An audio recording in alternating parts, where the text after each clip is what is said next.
Impact and policy research institute प्रभाव एवं नीति अनुसंधान संस्थान नई Delhi extend my warmest welcome to you all to IMPRI Web Policy Talk. We are gathered today for a panel discussion on gender, social inclusion, and Union Budget 2025 to 26 as part of IMPRI's sixth annual series of thematic deliberation and analysis of Union Budget 2025 to 26. This discussion is organized by the Gender Impact Studies Center, GISC, IMPRI Impact and Policy Research Institute, New Delhi, as per part of IMPRI Web Policy Talk series. I welcome all of you to this enlightening deliberation and thank you for tuning into this discussion. Now, let me introduce the esteemed gathering. Our chair for the session is Professor Vibhuti Patel, visiting distinguished professor IMPRI, former Professor TIS. We welcome you, ma'am. The distinguished panelists for the session are Professor N. Manimekalai, Director, Center for Women Development Studies, New Delhi, visiting Professor IMPRI. Professor Paramita Saha, Professor, Department of Economics, Tripura University. Dr. Aditi Sawant, Principal, SNDT College of Arts and SCB College of Commerce and Science. Dr. G. Uma, Associate Professor, School of Gender and Development Studies, Indira Gandhi National Open University, IGNOU, New Delhi. Next up, we have Ms. Supriya Jain, Grassroots Leadership and Knowledge Building, Koro, India. And at last, we have Dr. Sanghmitra Dhar, Coordinate and Program Lead, Gender Responsive Budgeting, UN Women, India. We welcome everyone. We look forward to learning from our esteemed gathering. Now, without any further ado, let us start the program. To begin this session, I invite Ms. Shruti for a brief presentation.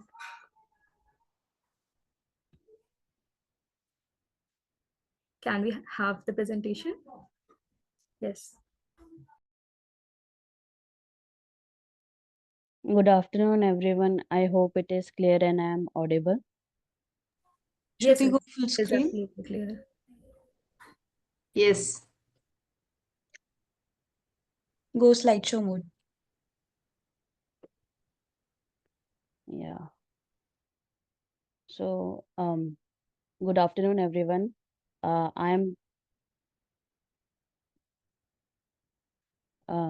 am sharing the presentation on gender, social inclusion, and union budget of 2025 to 2026. So the key highlights of the program are: one of the most noteworthy aspect of the Union Budget 2025 is the substantial increase in the allocation of gender budget. This reflects the government commitment to address gender disparities and promote women rights through financial investment. The key highlights of the budget 2025 are: rise in the budget. The gender budget for the financial year 2025 and 2026 is rupees 4.49 lakh crores, which constitute the 8.86% of total union budget 2025 and 2026, a 37.5% increase from the 3.27 lakhs crore in a financial year of the 2024-2025 budget. Gender budget statement. 2025 and 2026 is India's largest ever gender budget, boosting women's welfare, education, and economic empowerment, with 49 ministries reporting gender specific allocation. This allocation now constitutes 8.86% of the total union's budget, a rise from 6.8 in the prior fiscal year.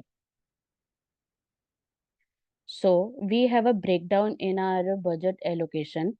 Part A dedicated into the schemes with 100% allocation for women and girls, receiving rupees 1.05 lakh crores, accounting for 23.5% of the total genders budget. Part B encompasses schemes with 30 to 99% of allocation for women, allocated 3.26 lakh crore, making up to the 72.75% of the gender budget. Part C includes schemes with below 30% allocation for women, with an allocation of rupees 16 crores 80,021 and 29 crore, representing 3.75% of the gender budget. So I'm showing and I'm highlighting the part A, part B, and part C of the from the budget. Now, the new initiatives for women. There are several new initiatives in the budget, such as financial inclusion. A new scheme offers term loan of up to 2 crores to 5 lakh rupees first time entrepreneurs, including women and individuals from scheduled caste and scheduled tribes over the next 5 years. Mudra loans extended to women for setting up homestays, promoting tourism and self-employment. Skill development. Establish of 5 national centers for excellence for skilling, focusing on creating a future-ready workforce with special emphasis on training women for in-depth, in-demand jobs. Social welfare and healthcare initiatives. Nutrition and health. The Saksham Anganwadi and Poshan 2.0 program has been expanded to provide nutritional support to over 8 crore children, 1 crore pregnant women, and 20 lakh adolescent girls.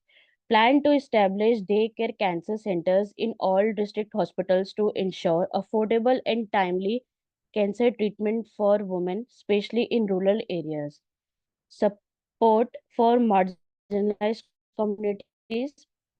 The above financial inclusion also gives the entrepreneur support. The new term loan scheme also targets entrepreneurs from scheduled caste and scheduled tribes, aiming to bridge the funding gap faced by the marginalized group. Agricultural initiatives. Introduction of Pradhan Mantri Dhan Dhanya Krishi Yojana aimed at boosting productivity, promoting crop diversification, and enhancing post-harvest storage, benefiting farmers, including women in agriculture.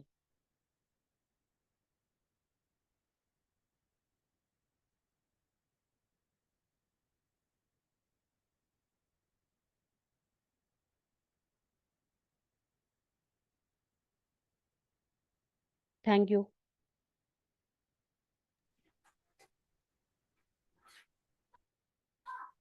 Thank you for the presentation, brief presentation. Now proceeding further, it is my honor and privilege to invite Professor Vibhuti Patel to start the program with her opening remarks. And yeah, ma'am, over to you. Shruti Sharma, please adjust your screen. Yeah. Yes, please. Hello. Yeah.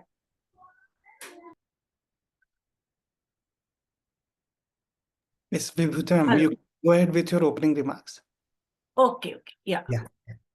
So I think for past 3 days, we have been discussing budget, various aspects, both in print media, electronic media, in the social gatherings. The only discussion has been on budget, and IMPRI series also has taken care of so many dimensions of budget. Today's panel discussion is especially focused on gender, social inclusion, and union budget. Gender responsive budgeting is committed to translation of gender commitments into budgetary commitments, and budgetary estimates for the gender concerns in union budget 25-26 is 8.8%, as Madam Shruti also told us, of the total budgetary expenditure, and which comes to 1.6% of the over GDP. In fact, the United Nations has recommended to all nation states to have minimum 5% of GDP allocated to gender concerns, while ours is 1.6% this year. Earlier, it used to be even lower. Part A of the gender budget, which is 100% women-oriented schemes, which are administered through Ministry of Women and Child Development, amounts to near 2% of the estimated budgetary expenditure. And the Ministry of Women and Child Development has got less than 1%, mainly like only 0.53% of the total budgetary expenditure. So as compared to many other ministries, and especially for capital-oriented, CapEx-oriented ministries, Ministry of Women and Child Development has got less than 1%. Union budget 25-26 is marked by decline in public spending and drastic reduction in social sector expenditure, especially when the estimates are adjusted for core inflation rates of 5 to 6%. The central government expenditure as a percentage of total GDP has declined from 14.55% in the previous year, 2024-25, to 14.18% in the estimated budget this year. The revised estimate on centrally sponsored scheme for 24-25 which was like a decline of 18% that we see in the current budget. It also shows that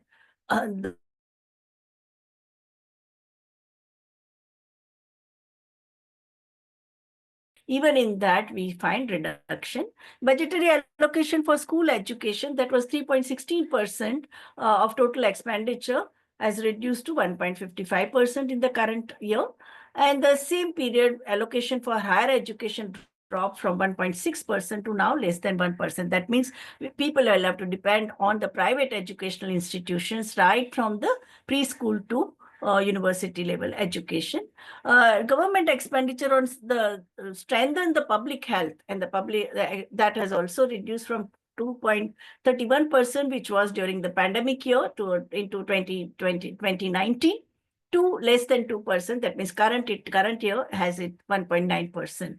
So total budgetary allocation for MG Narega has also reduced from 2.15% of total expenditure during pandemic year, that was 2019-20, to 1.33% in 25-26. But the amount is quite, looks impressive. That is 86,000 crore. But delayed payment has to be deducted. That means the delayed payment in MG Narega is to the tune of 3,000 crores. So the budgetary cuts in education, even the public transport from 11.28% to 10.83%, or rural development from 5.51% to 5.26%, and information technology and telecom sector from 2.41% to 1.88%. It is worrying because now more and more private sources will have to be sourced for the people and for the marginalized section facing multiple vulnerabilities. For them, it's going to be very difficult to negotiate their survival needs and the livelihoods. So the budgetary expenditure for prevention of violence against women and protection of rehabilitation of victims under Mission Sambal and Samarthya, they have also declined substantially. That is almost 50%. So continuing neglect of hunger and malnutrition, that is also very major worrying, as we see in the NFHS 5 report also, both when it comes to stunting and wasting, the problems are very, very serious about child nutrition of women, especially the pregnant and lactating mothers, and also the workers who are implementing the program like ICDS, Integrated Child Development Program, and the NRHM, even the Anganwadi and midday meal budgets, they need to be increased because not only to improve meal quality and expand the coverage, but also the wages of the cooks, wages of the Anganwadi workers, wages of the helpers who just get honorarium. They are not even treated as workers and don't even get the minimum wages. So I think these are some of the important concerns which the gender economists have raised in response to the budget. And the Part A scheme of PM Awas Yojana, for which there has been a much increase, especially after the condition of migrant labor, that has also made Ministry of Labor to come up with a more with a recommendation that PM Awas Yojana should have a major allocation. So the 74% of the Part A goes to PM Awas Yojana as compared to 59%. So, but the implementation, we have to be very, very watchful whether this money allocated for PM Awas Yojana is judiciously spent.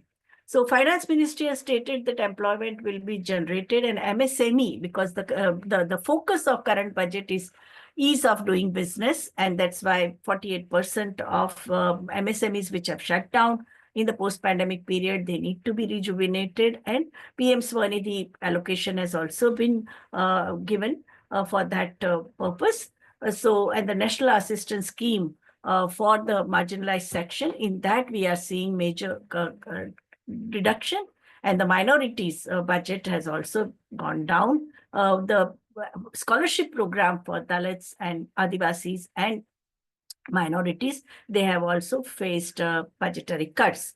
So how can budget provide an enabling environment for Dalit, Adivasi, uh, religious minorities, especially Muslim women and persons with disability, gender minorities, in terms of better quality of life in the area of 5 important concerns where we have a gender gap: education, health, employment. Gender-based violence is also increasing in terms of varied forms and intensity, and also increasing their involvement in the decision making, which is also very important. So this is the major framework within which we are going to have today's discussion. We have a very senior economist with us, Professor Paramita Shaha. My first question is to you. What are the gender implications of the Union Budget 25-26 in terms of macroeconomic policies? And does it have a potential to reduce gender gap in health, nutrition, education, employment, and livelihoods? And does it allocate adequate resources to curb gender-based violence and promote safety for women, children, elderly, and persons with disabilities? Over to Madam Paramita Shah.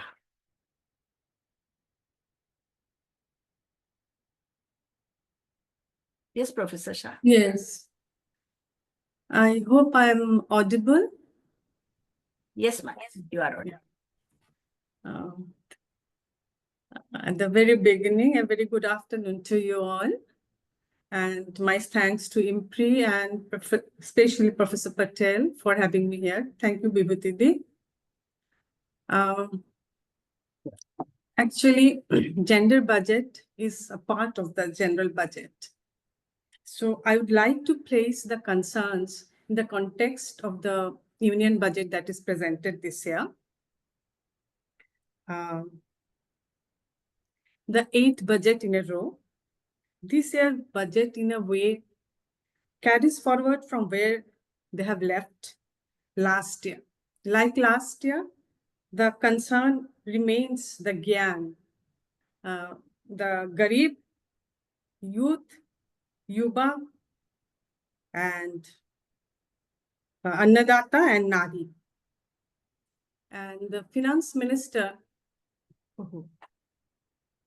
talks of development journey towards the destination of Vikshit Bharat.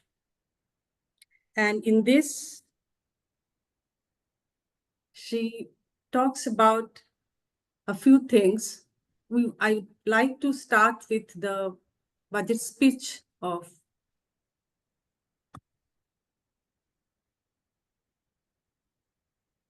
let me share my screen.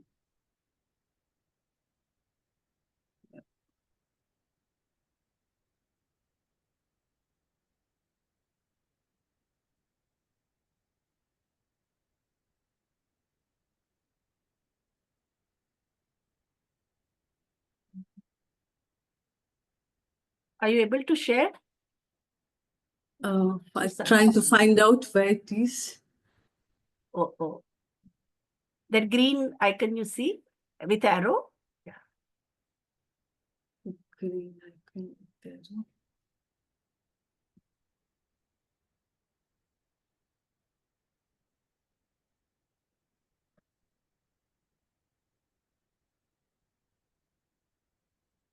Share. It is written share. I can't find that. It is there in the last line where chat, react, share, The Zoom Q&A, window, no? show caption. In Zoom Can you window. send your PPT by email to IMPRI team? They will show it. I'll be able to do. Just a minute. Acha, you will do it. Chat, share, yeah. Yeah. Then share.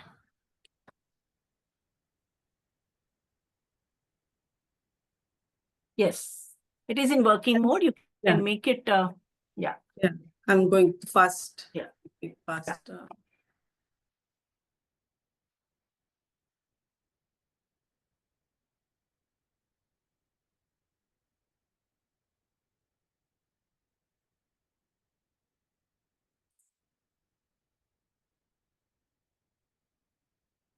You see, this objectives were set up by you. Yeah, you can make it a slideshow mode. You can go on slideshow and start from first. Yeah.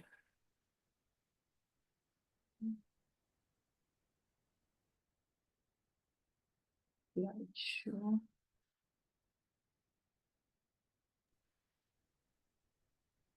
Yeah, If it's slideshow. not possible, then go ahead. Yeah, No problem.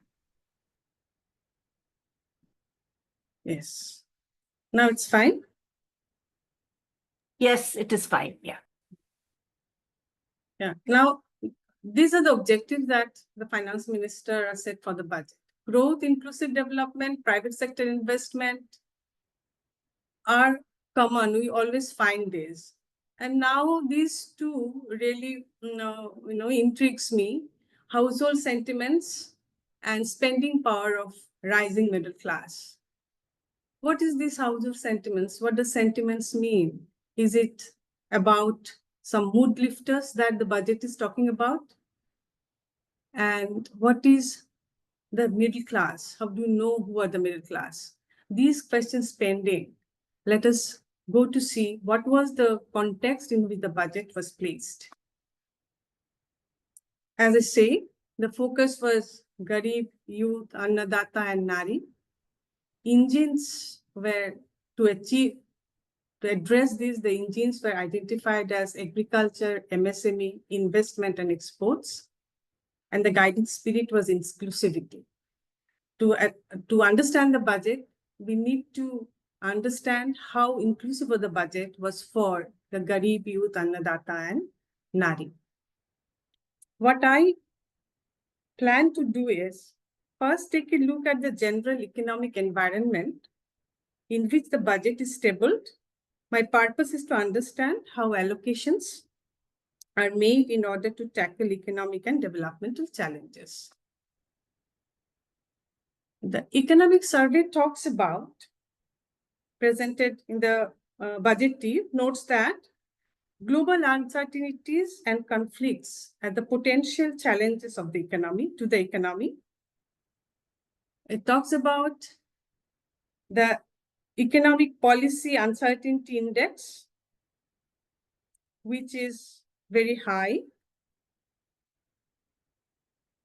due to global concerns about economic policies.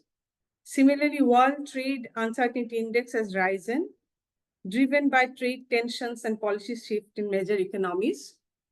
The global conflicts and geopolitics in Russia-Ukraine war, Hamas-Israel tensions continue in the Middle East. These are likely to affect the global trade. Disruption in trade transit through Suez Canal can increase the prices, which might affect the external economy of the country. In the domestic front, the survey says the GDP growth has been 6.4%. Consumption demand, that is personal final consumption expenditure, sorry.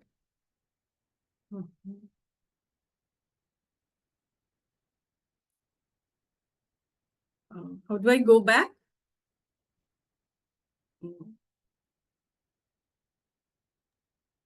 Yes, please go ahead. Yeah. No, I want to go back. How do I do that? Yeah. You can go back if you move your cursor in the opposite direction.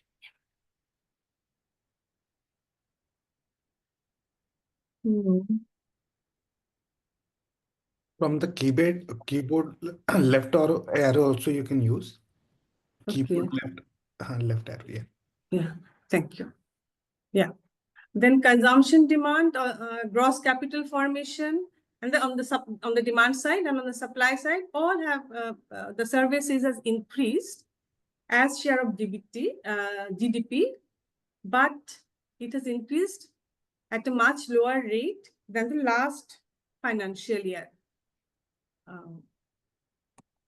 If we look at the sources of growth, in agriculture, it has been 3.8%, which was because of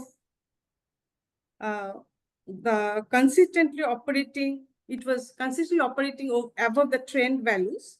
because of healthy kharif production, above normal monsoons, and an adequate reservoir level supported by agricultural growth at 8.2%, higher than the average food grain production in the past 5 years.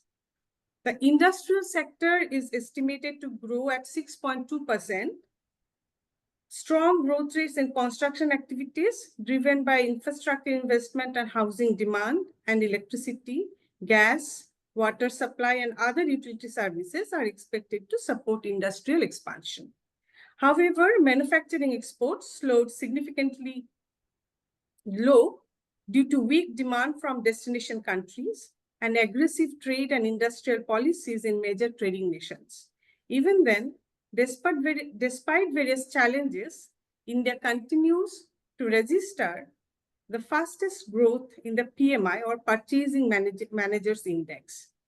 Growth in the service sector is expected to remain robust at 7.2%, driven by healthy activity in financial, real estate, professional service, public administration, etc. Financial, real estate, and professional services have taken the lead, surpassing the pre-pandemic trend levels. While merchandise imports were merchandise exports widened, India's merchandise trade deficit was covered by India's services trade surplus. On the external front, the surplus in the services trade, record remittances has helped current account deficit to be contained at 1.2% of the GDP. Stable capital flows ensured India's foreign exchange reserve to a level when it is enough to cover 90% of foreign debt and import bills for 10 months. Coming to the figures of state of the economy, as mentioned earlier also, the growth rate of GDP around 6.4% is moderate, and the attempt of the government to keep the deficits within the target and gradually reduce it has kept fiscal deficit target at 4.4% of GDP, lower than revised estimate of 4.8% in the 24-25 budget. Similarly, revenue deficit is targeted as 1.5, lower than 1.9 of the revised estimate. Primary deficit target is 0.8%, lower than revised estimate at 1.3%.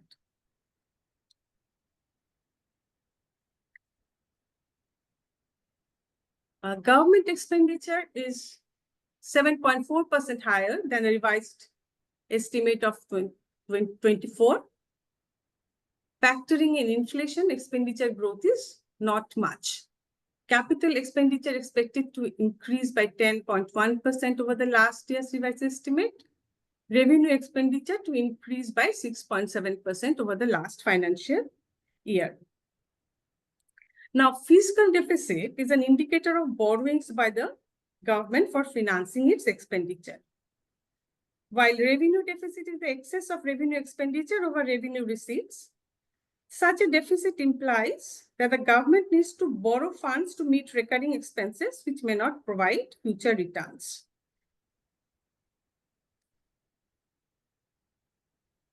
The cut in fiscal deficit, the pathway of fiscal deficit decline is important. If a fiscal deficit can be reduced by increased revenue earnings or by increased borrowing or by cutting down expenditure, then if this expenditure cut is due to cut in social sector's outlay, then it becomes a problem.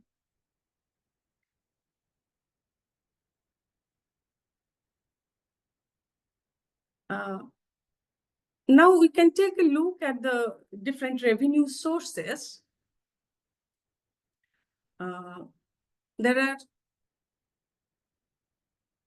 The sources are identified as borrowings and other liabilities, 24% of the revenue comes from borrowings, which is less than the 27% of last year.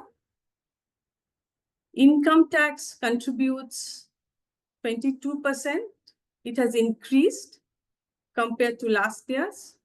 GST and other taxes contribution remains same.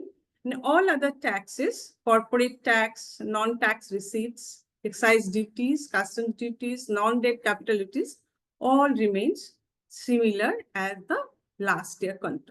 Only the contribution of income tax is more, and it is interesting to say that the corporate tax contribution is much less than income tax, in spite of so much of boosting of corporate activities. And the expenditure, where does the money go? State share of tax and duties constitute 22%, interest payment 20% because of the earlier borrowings. Central sector scheme percentage remains same as 16. Centrally sponsored scheme also have 8%. Finance commission and other transfers to the states is reduced compared to the earlier 9%. Other expenditure also has reduced. Defense expenditure remains same, pensions remain same, major subsidies remain same.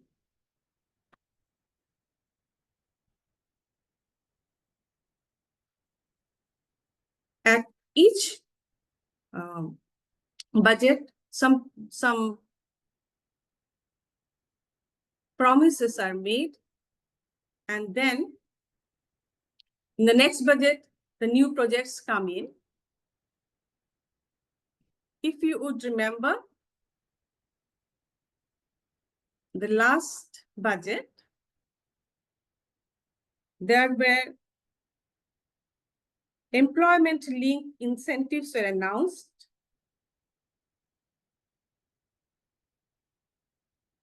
In the context of agriculture, it was proposed that there will be development of climate resilient varieties and raising productivity, sufficiency oilseed production, natural farming. 1 crore farmers across the country will be initiated into natural farming. And similarly, there were these internship programs were announced. Now, if we look at the state of implementation of the employment link program, you'd see that these things are still not operationalized. Only in the internship opportunities that was promised, 1.27 lakh internship opportunities have been posted by the companies at the site hosted by the government, PM internship program. Against those, 6.2 lakh applications have been received and selection process by the companies and joining of the interns are going on.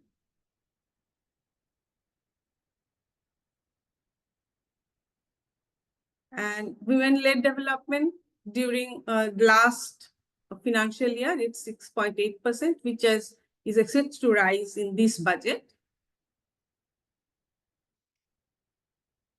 Employment scenario with all these attempts where unemployment rate declined from 6% in 2017-18 to 3.2% in 23-24. National average of labor force participation rate is 45.1% and worker population ratio is 43.7%. The proportion of self-employed workers in the workforce has risen from 52.2% to 58.4% in 23-24. Proportion of women in regular wage salaried employment decreased. More women engage in self-employment to contribute to household enterprises because they don't find job outside. In rural areas, MGNREGA is not only provided, as mentioned in the survey, not only provided employment, but helped in boosting rural ecological health through improvement in soil quality and plantation, and has improved over rural water management for agriculture through integrated watershed management assets. Allocation is stagnant at the previous year's level at 86,000 crore, while actual expenditure in the last financial year was above 89,000 crores. Percentage generated declined to 2,020.11 crores in 24-25. Average percentage generated per household is 42.77 days instead of the targeted 100 days. Women employment were 57.97 days average. Number of problems plagues MG and Rega. The problems of delayed payment, problems of direct benefit transfers, where there are many issues with registering with the banks. The gender budget allocation in the total union budget this year increased to 8, as mentioned already, 8.86% from 6.8%, the largest ever gender budget. The 4.49 lakh crore allocated for welfare of women and girls in the gender budget statement, an increase of 37.25% over the gender budget allocation in the last financial year. But sometimes the calculations in the gender budget is a mere jugglery of figures. Sometimes this program is, attached to gender budget. Last year it was PM Awas Yojana was attached to it. These are some other program is counted in the part A. All this, boost up the budget, but how much it actually helps, that remains to be seen by looking at the individual allocations for different programs, different schemes, the centrally sponsored schemes, and etc.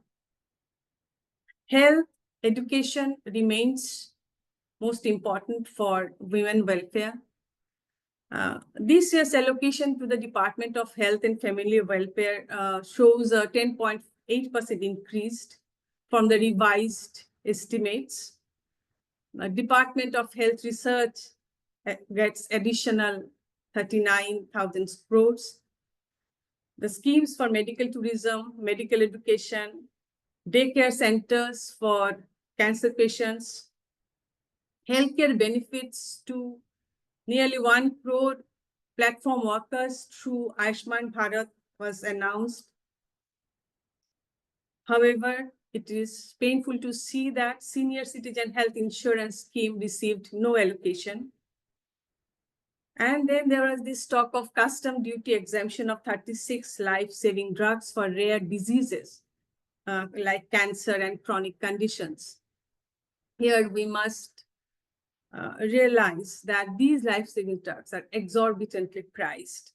A mere custom duty exemption of 15-20% doesn't reduce the price at all, and this duty exemption is not passed over by reduction, most of the time reduction of prices. So these are only, I was saying, there was this word, the sentiments, looking at the sentiment is the more, by saying this, you're trying to tinker with the mood. These are mood lifters, but whether these are actually going to be effective in helping the people remains doubtful.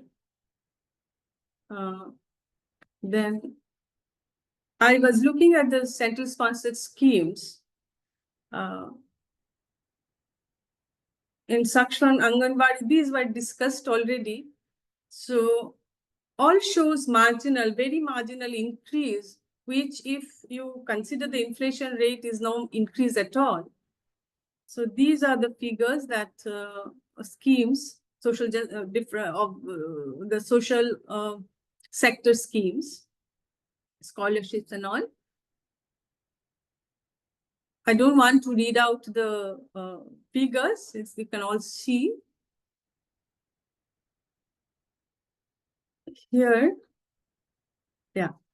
I would like to say about this National Social Assistance Program, of which the old age pension scheme is the most important one.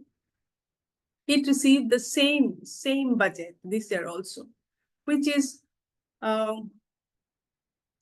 really painful, because these schemes, these assistance to a large number of elderly people in the unorganized sector depends on this. This is a meager amount that is given, and that also doesn't show any rise.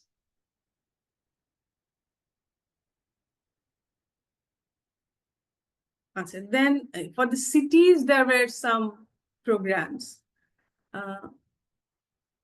like Pradhan Mantri Awas Yojana, Pradhan Mantri Awas Yojana Urban.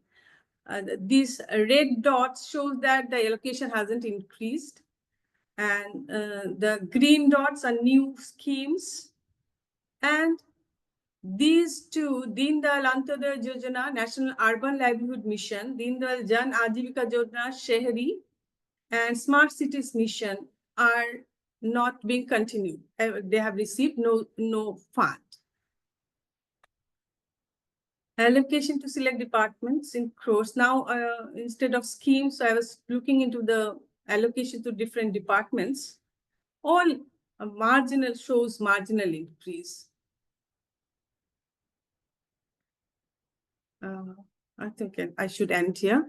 Yeah, thank you, Professor Paramita Saha. In higher education, there has been major decrease also, but I think overall your analysis of macroeconomic scenario and reflecting on the current budget, I think we got a framework for discussion. And my second question is to Dr. Sangamitra Dar, that what are the most important aspects and the new elements that you see in the Union Budget 25-26, and through gender lens and through the social sector lens, what do you see that we gender economists have demanded Ministry of Gender Equality that is guided by intersectional, participatory, decentralized, outcome-based gender responsive budgeting. Do you think that it is possible? Vibhuti ma'am, Sangamitra Darji is not able to join. I'm contacting her. We can move to next. Okay. Yeah, so Professor Manimeklai, I would like to ask whether does the union budget address the major challenges faced by women in informal sector, and does it fulfill the promise of the state-funded urban housing scheme for migrant workers? And what is your analysis of budgetary allocation for women entrepreneurs? And also does budget address the needs and demands and aspirations and dreams of the scheduled caste, scheduled tribe, and marginalized religious communities? Yeah, thank you very Over much. to Professor Manimeklai. Yeah, thank you. I hope I am audible. Yes, you are. Yeah, very important questions Professor Vibhuti raised, particularly concerning the marginalized and the socially excluded section. So with the given time, I'll try to focus on the important points, and we may have discussion later. Yes, the first one is about addressing the major challenges faced by women in the informal sector. Since economic reforms policies have been implemented, we have been on the journey of falling more into the informalization and its associated social security, lack of social security, safety net, etc. And it is all the more important that in the informal sector, some kind of social safety net, social security are ensured. And it was very much emphasized that in the Viksit Bharat statement that there will be a focus on 100% skilled labor with meaningful employment, and which 70 at least bring in to the folder of employment 70% of the women. As of now, it was also presented by the previous speaker that we have touched the 40%, and you all know that 90% or more than 90% are in the informal sector, and that this 40% also, 40% of women or participation rate also has been in the recent phenomenon. Like it was still last couple of years back, it was only below 25 or moved slightly to 27 and 30, and now 37 as per the PLFS survey. And of course, this 40% is also majorly contributed by rural employment. And what is it actually trying to convey to us? Are women going back to agriculture and rural? Is still rural employment provided? In the sense, it is feminization of labor and agriculture, but at the same time, it is equally the disguised unemployment, where only remaining employment there are to be shared by the women, where men already migrated outside. And thanks to some industrial clusters there, I can quote Tamil Nadu example, where the textile cluster in the entire West Tamil Nadu, Tripur, Coimbatore, etc., very much caters to the needs of the rural, very dry, backward regions of rural area, women and girls to get into employment. Either they fly the buses or they take up temporary shelters there, hostels there, residential facilities, etc. So in this sense, it was like it's the Deen Dayal program is also attached with that. And in this budget, what is happening? So as it was already mentioned that these sectors, both Professor Vibhuti and also the earlier speaker, they mentioned that there are either cuts or no increase. So this is very important to be underlined here. So what is required is that in the context of already facing the economy, facing the slowdown and high rural and urban unemployment, it is required that there is a push to kind of in terms of budget allocation to accelerate growth, secure inclusive development, and also stimulate private sector investments in the context where, of course, it's more and more private sector participation. And of course, it is also to uplift household sentiment and enhance the spending power of the middle class, which has very much happened in the recent budget, where the middle class have been kind of, at least again, the women middle class have been given some exemption in terms of the income tax.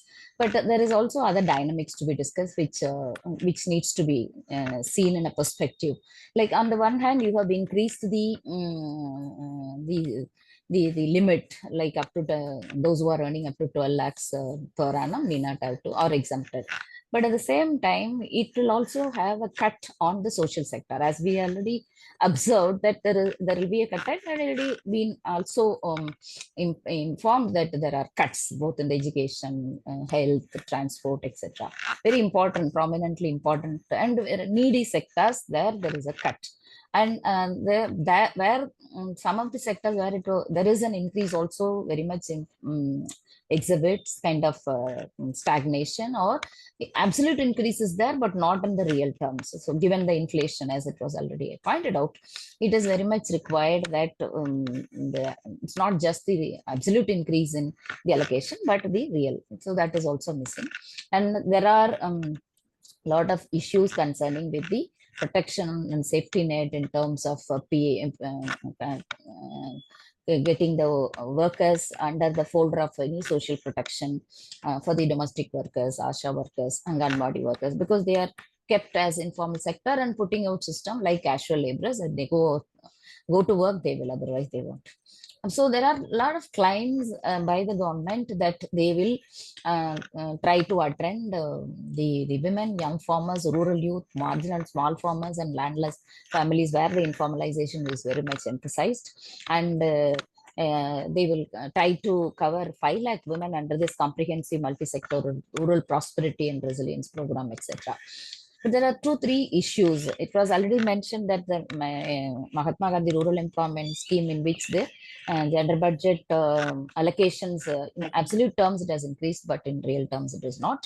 And the increase is also as the percentage of gender budget component from 33% to 46%, maybe it might have been prompted by the increase in the number. Like usually it will be more than 50% women in that MNRGA scheme, and now it is 57 recently, and therefore that would have prompted them.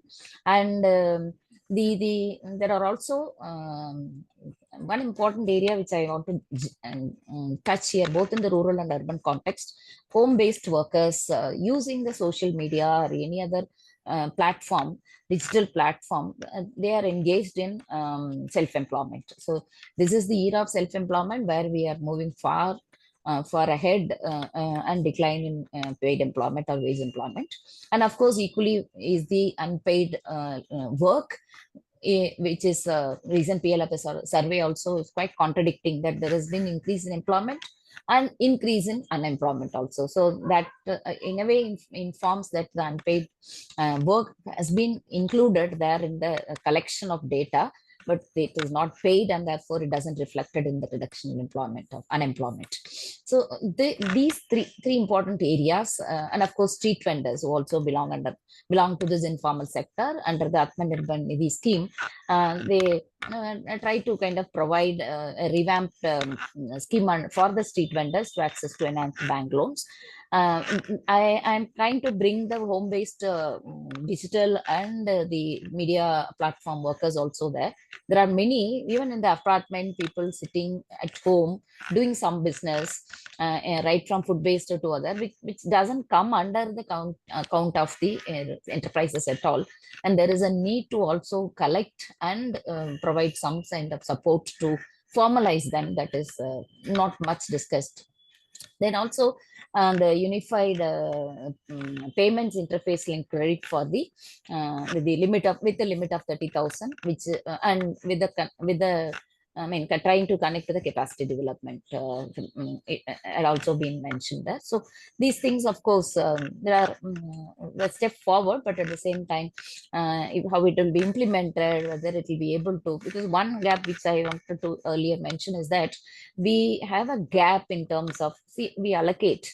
So much is being allocated. I'll also try to bring that data, but there is a gap in spending. So that kind of gap will be taken forward and carried forward in the next year. And that is what I have observed the data, budget allocations for several schemes, wherein the unspent, like the budget 23-24 allocation is somewhat higher, and the next year you haven't spent, the states haven't spent much, and therefore it has been allocated lower allocation for the current in the current budget. And I already talked about this. On the one hand, the work participation rate is on the increase, but at the same time, the gender gap is huge. And you know, the gender gap report also emphasizing that. So unless otherwise the economic participation of women increase, it is difficult. And given that we are in the context of AI and gig economy, digitization of services, etc., and there will be more implications on unemployment, and that needs to be taken care of by proper budget allocation and implementing the same to different sectors. And therefore, the economy needs 78.5 lakh new non-form jobs every year to keep up with the workforce workforce. But there is also kind of what is missing is the lack of roadmap to that. And so there is that's what I want to try to say, that benefit to organized but loss to the unorganized sector as far as the informal sector is concerned. So the tax foregone due to concessions in the direct class, like 1 lakh, and there is also different slab wise, there is some reduction. All these will be definitely benefiting the for organized sector, but it is not to. So in that context, what I'm trying to say that the gain to well off, that is a saving, decline in demand in unorganized sector, that would be the kind of a state wherein it upset whatever increase year you faced will be upset by the decline in demand. So whether it will be really, because the very aim of reducing the taxes and also is to improve the effective demand or increase the middle class to come and spend in the consumption sector, but I am afraid whether that will happen. So that is one important thing.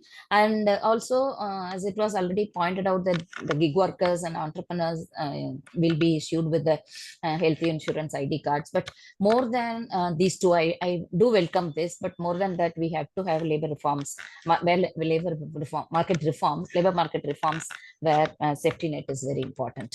So what would be the budget and how will it be implemented is not clear. Regarding the urban housing scheme, of course, this is what I wanted to say. There is a decline actually in the budget allocation, and in the PMAOI for housing expenditure 23-24 was 21 crore something, 21 and odd, and in 2025 it was the allocation was 30. So there is an increase of 39%, but actual spent was only 13,067 crore. So that had made you to 2025 to only allocate 19 crore. So that But is less than. Professor Manimekla, any centrally sponsored scheme, the union government says that it is the state which doesn't give matching grant, no? So that is the reason for unutilized funds. So that is I'm also cautioning that the state has the role, the state government has the role, but as it is the absolute number I'm talking, that the unspent grant, there is a responsibility of the central government to motivate the state government to do it, and the reasons to be identified. I fully agree with Professor Vibhuti. And same is true with the Jal Jeevan Mission and the allocation of fund for various other schemes. Regarding the migrant workers, we know that they are the backbone, and there are millions of floating population itself there in different sectors and different packets of the industrial clusters. And I already told about Tirupur. At least around 4 to 5 lakh migrant workers are there any point of time. And given that it is also equally required that at least some protection in terms of their rights, etc. And when you really go and see them, the wage discrimination is there, and the way in which they establish their shelters also, it's open there. Sometimes it's a family, or sometimes a single person, whether it is man or woman. Mostly the men, the boys migrated from north and northeast states will be found there. So this is the reality, and given that it is also there are the number of schemes functioning, but still the shelter in which, or the residential places where these migrant workers live, some of them are found in the platforms also. So that is a concern, and therefore amenities with protection in the sense the ventilated apartment spaces with sanitation and health, that should be there. It is mostly absent, and therefore that is not much spelled out here. So proper housing for migrant workers with a kind of not as a welfare initiative, but as a structural necessity and economic progress. And once they are given with proper accommodation only, they will also come regularly to work, and the capitalist perspective also it will be contributing. So given that the number is very, very huge, it is required a decent housing which will contribute to the well-being of the workers on the one hand, and also to capitalist production on the other. And it is not much found in this.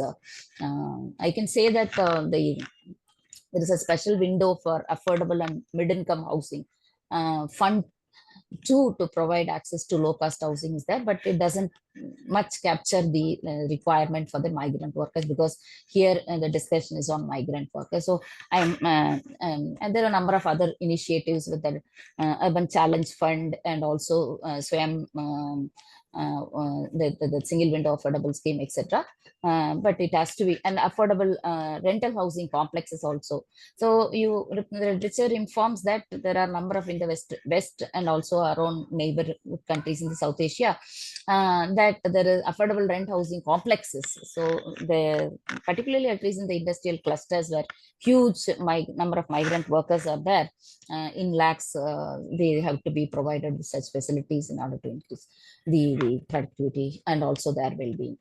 And about the women entrepreneurs, I could say that there are number of schemes already existing, and it is not necessary that I should speak only with this current schemes or support in this budget allocation.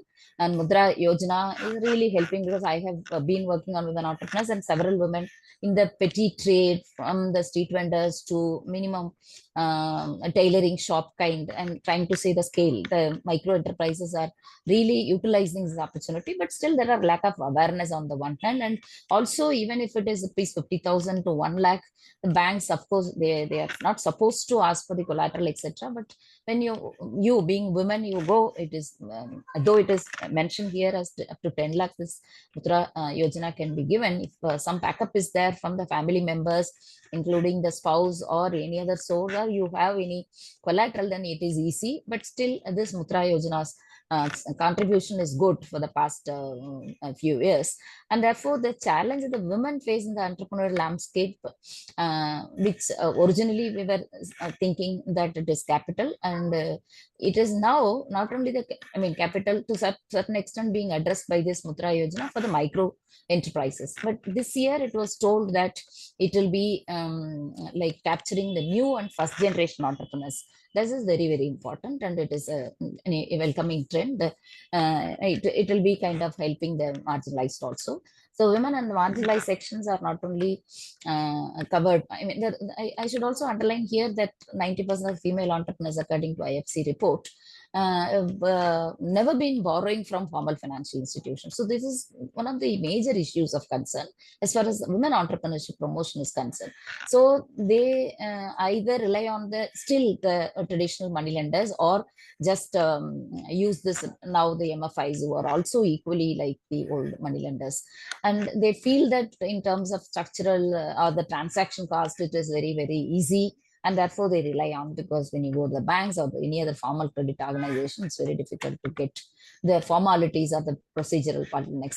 But all these will be eased out, and it is for the first time it is also announced, like there will be a 2 crore term loan scheme for 5 lakh first time women, first generation entrepreneurs who are women or from ACSTs or first time entrepreneurs. So that is a welcome trend.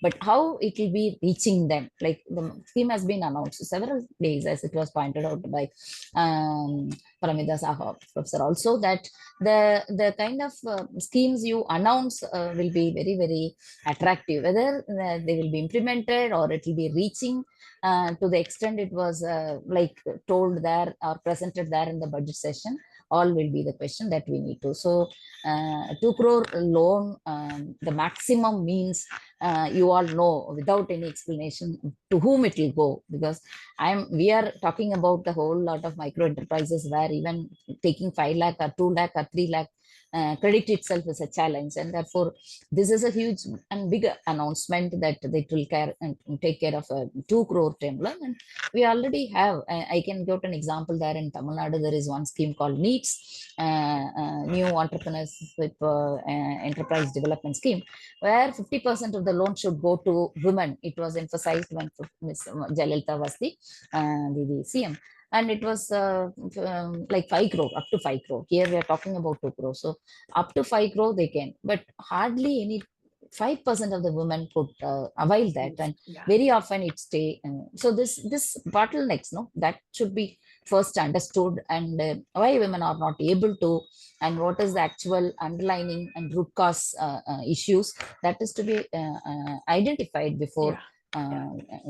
Taking the gaps, because when we say that it is implemented, people are not coming forward to take up, and there are also issues related to Nirbhaya fund, which is allocated to the state, and several years they haven't utilized properly, and it was like Professor Mani Meklai, Dr. Aditi Sawant has an important meeting, so I'm taking her, and in the second round I'll take your question about the SCST and minorities. So Professor Aditi Sawant, you have been working in the area of agriculture, and you have also done pioneering research on especially on the farmer suicide and on the cotton farming.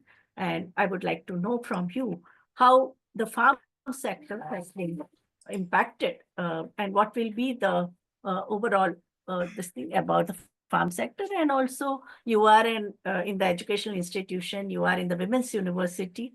So does the Union Budget 25-26 address the educational needs of girls, women, and gender minorities?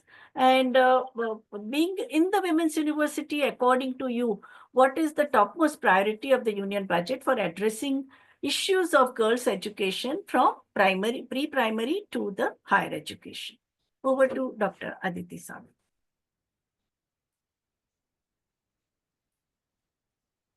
Hello. Dr. Aditi Sawant, are you there? Hello. Hello. Is she there? No, she's not there. Okay, so Supriya ji, now after listening to two economists, I come to you. Your organization is working in the community for last 30 years, and you have also been championing so many causes of the social sector, especially Right to Pee campaign and the WASH agenda. So according to you, how will the union budget impact lives of urban poor women and transgender community in terms of their essential needs of livelihoods, health, nutrition, and the WASH agenda? And after that, I come to the second question. But first, you can answer this question. Yeah. Yes, sure. Thank you. It was wonderful listening to both the earlier speakers.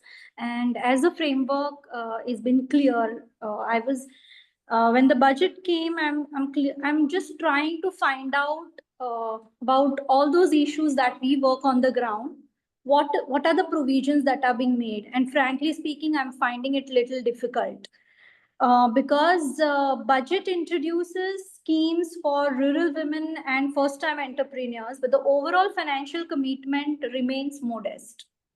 So so there is a need for inclusive policies and stronger investment to ensure, I would say, meaningful empowerment and social equity. I'm in a low network area, so I'll just keep my video off and speak first. So this budget is set it was said that it is for urban middle class. Then the question comes, where is the poor urban women, where is the poor trans women in this scenario?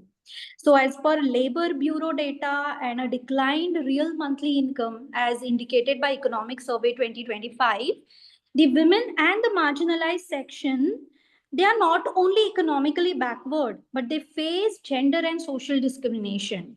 Where is the thought process when we think about all these issues, all these different stakeholders which come from marginalized section?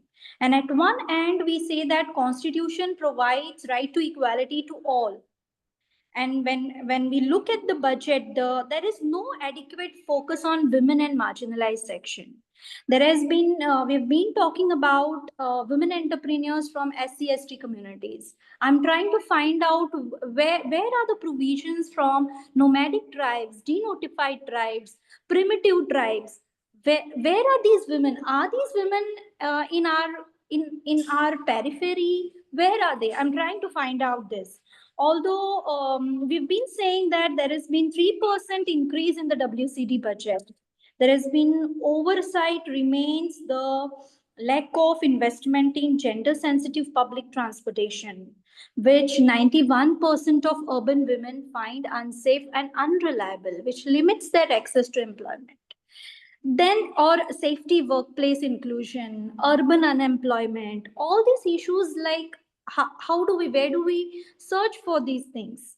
And the other thing is, we talk about women's workplace participation, but are we thinking about unemployment that we all face at urban and mostly the urban spaces? Because there have been job opportunities, but these opportunities are in informal sectors with low wages. So where are these counted is the another question that comes to mind. I have 3-4 points more here. Then we talk about PM Awas Yojana Urban. There has been substantial increase in the budget, as it has been said. But the reality also speaks that only 73% of PM Awas Yojana were houses registered in women's names. This raises concern in my mind about extent to which these funds are genuinely empowering women. So I was looking at not just statistic, but the approach to which we should look at this budget, its implementation, the way it is being made. And PM Awas Yojana Urban has been shifted from Part B to Part A in the previous years. So artificially inflated gender budget figures without corresponding increase in women's specific spending. So this is also another point which is in my mind. So that goes further saying, when we fund funding, how do we look at outcomes? Is there any correlation between funding and the outcome? So that is another thing that comes to my mind. The third thing, health is a critical indicator for all, for women and most marginalized communities.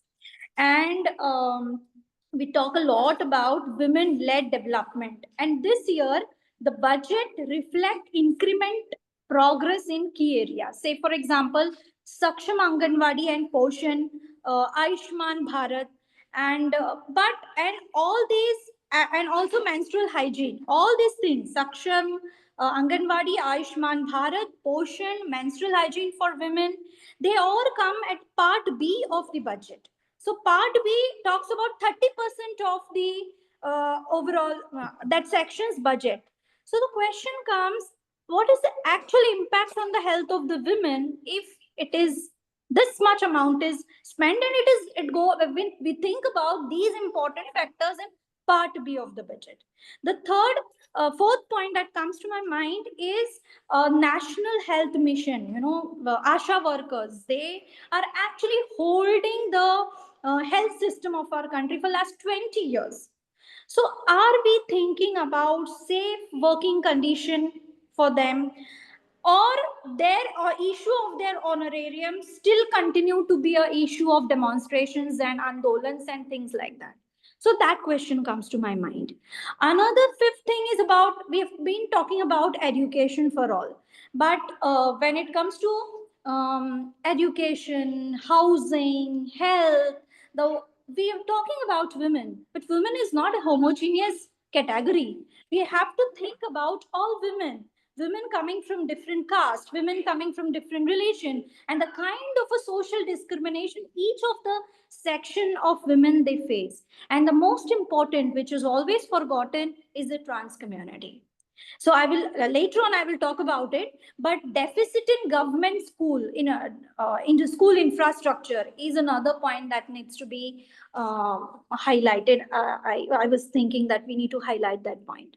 And fifth, and the second last point is there is a scheme which is talked about by name SMILE. It says the support for marginalized individuals for livelihood and enterprise. And this scheme talks about rehabilitation programs for transgender and beggars. So I have a strong objection when you combine these two stakeholders, trans community, rehabilitation of trans community, and beggars. I think these are two different things. Their struggle, their journey, their life is different. How can we put these two sections in under one scheme?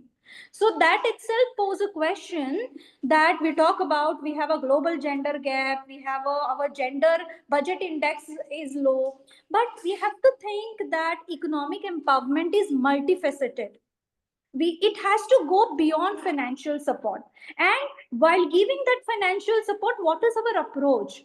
It is for the education, for the health, for the housing, and the way we look at trans community, specifically trans women.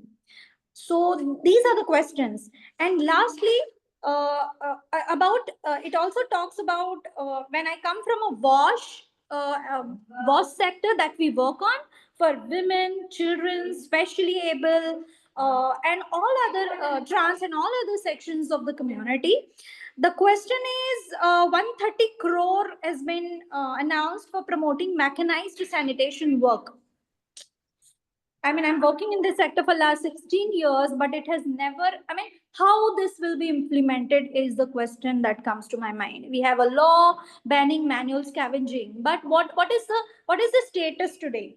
So I would say it's, for women, credit is important, but what are systemic barriers, and how have we thought about the systemic barriers in all this scenario? Have we collected gender segregated data?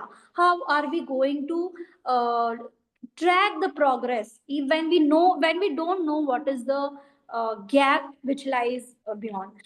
Actually, there are multiple things that are running in my mind. One more thing, lastly, is Matru Vandana scheme, which talks about 6,000 per mother, and no change since 2013. And I understand there is no change. I'm angry about it, but I'm also angry about 6,000 per mother. What does it mean per mother? If a woman don't want to be mother, a woman is a single, a woman has no child, I mean, how are we going to? So the language of the budget is also, which is questioning, which needs to be questioned. That's what is all running in my mind. I'll stop here and would look forward for the next question. Yeah. Okay. So now I think we turn to Dr. G. Uma, who is from School of Gender and Development Studies, who has also written extensively on gender responsive budgeting, not only for her lessons, but also for public debate. And Dr. Uma, how will union budget impact women in agriculture? That's my question, because you have also worked on the agrarian sector, and previous speakers, they have touched it marginally. And does the union budget 25-26 take care of reproductive health needs of women and gender minorities? And also the concerns of senior citizens, I think, about which not much provision has been made in the current budget. But do you, what can be the impact of this on these three: agrarian sector, reproductive health needs of women, and the impact on senior citizens? Yeah. Good afternoon, everybody. Thank you so much for providing this opportunity, and also thank you so much, Professor Vibhuti Patel, ma'am, for providing opportunity to share my concerns regarding the union budget, union budget 24-25. First of all, when we talk about agriculture, there are two questions comes to my mind. First is that whether Indian agriculture as a sector is viewed from a gender perspective. That is the first question. For that, we have to look into the certain data. One is that female labor force participation. That female labor force participation in 1981 was 19.67, and it has increased only 5.83% in the last 30 years. That is the first question. When we talk about, but when you look at the economic survey of 25-26, it has claimed that labor force participation rate as well as worker population ratio has increased, and there is a fall in unemployment rate. So we have to see whether it is like from a research perspective, we have to analyze these questions, whether it is true or not. In 2017-18, if you look at the data, India has reached highest unemployment rate in the history of labor survey in India. And also economy has also slowed down continuous 9 quarters from 2017 to 20. Then we have faced the COVID. During the COVID, all of us has analyzed the data. In that, there is an unemployment, there is an increase in the unemployment. Around 80 million workers went back to agriculture. Okay, in that, and also raising the like there is a reverse migration. Most of them they went back, and there is with this data, the government is saying there is a fall of unemployment by seeing the agricultural data. So that is the one thing. So labor force participation and worker population ratio has like fallen. And also if you look at the female labor force participation, the women also, they have joined in the agriculture. One way we could able to see that there is a feminization of agriculture. And by looking at this agricultural data, the government is saying from 2022 to 24, there is an 8 crore new jobs has been like we could able to create a 8 crore new jobs. But where these new jobs have come? It has from the agriculture. So economic survey also, it has mentioned the real wages of the workers. That has also not raised. It has not risen. 80% of the workers in the last 5 years, there is a real wage has not increased. So when you look at the schemes of the agriculture in the present budget, one thing we could able to see that enhancement of credit availability with the guarantee cover for micro small enterprises as well as MSMEs. And also there is an employment opportunities in footwear and leather products. There are some sectors they have allocated, but if you look at the agriculture as a sector, looking at the reverse migration and feminization of agriculture, does government allocate enough resources to address the needs of the women in agriculture? This we need to find the answer. My analysis showed that the allocation for agriculture in only in 2006 to 7, it has increased. And that during that period, the government could able to allocate 20.8% in 2015-16. Afterwards, there is a very less allocation for the agriculture. But Madam, the budget talks about distributing more Kisan credit cards. So what do you have to say about, do women benefit? Yes, ma'am, I am coming to that. That budget has talking about the agriculture is the sector of in the budget itself, it has mentioned. And also they have brought the institutional reforms, like as you have mentioned, that enhancing loan limits of Kisan credit card schemes, and also modified interest subversion schemes. Like for example, the farmers, they could able to get the short-term loans up to like availing like a crop loans up to 3 lakh in an interest of 7% per annum per year. Then additional 3% subversion is also given to the farmers who promptly reply. But no, looking at the existing study, what I'm trying to say is that if you look at the Ministry of Agriculture and Farmers Welfare also, there is no mention of women as a farmers. But the existing study clearly pointed out that around 60 to 70% of the farm activities are done by the women. But when you talk about these credit cards, I did some study in the field. This is purely handled by the male members, these credits. The activities, the agricultural activities are performed by the female, but when it comes to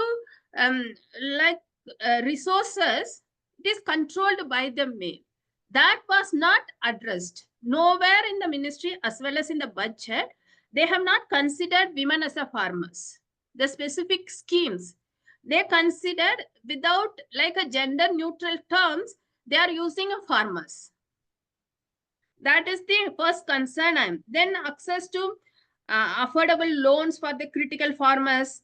It's like that only thing is that I could able to say that the government, it has allocated like certain loans, like for example, allocation of 500 crores for fruits and vegetables schemes, and certain allocation has made. But these allocations, they are considering a farmers, but it is a very gender neutral term. That is, even Kisan credit card also, it's mostly handled by the male members. And also Gramin credit score, that will benefit India's landless cultivators. And if they don't have a landless cultivators, they don't have an access to institutional credit because of the lack of collateral. Thus, the keeping them in their mind, the government has provided, and it has given a framework in the budget for providing loans to the rural families and self-help groups. Only this, in this credit structure, mostly self-help groups, the high percentage of the female self-help groups, they could able to get benefit of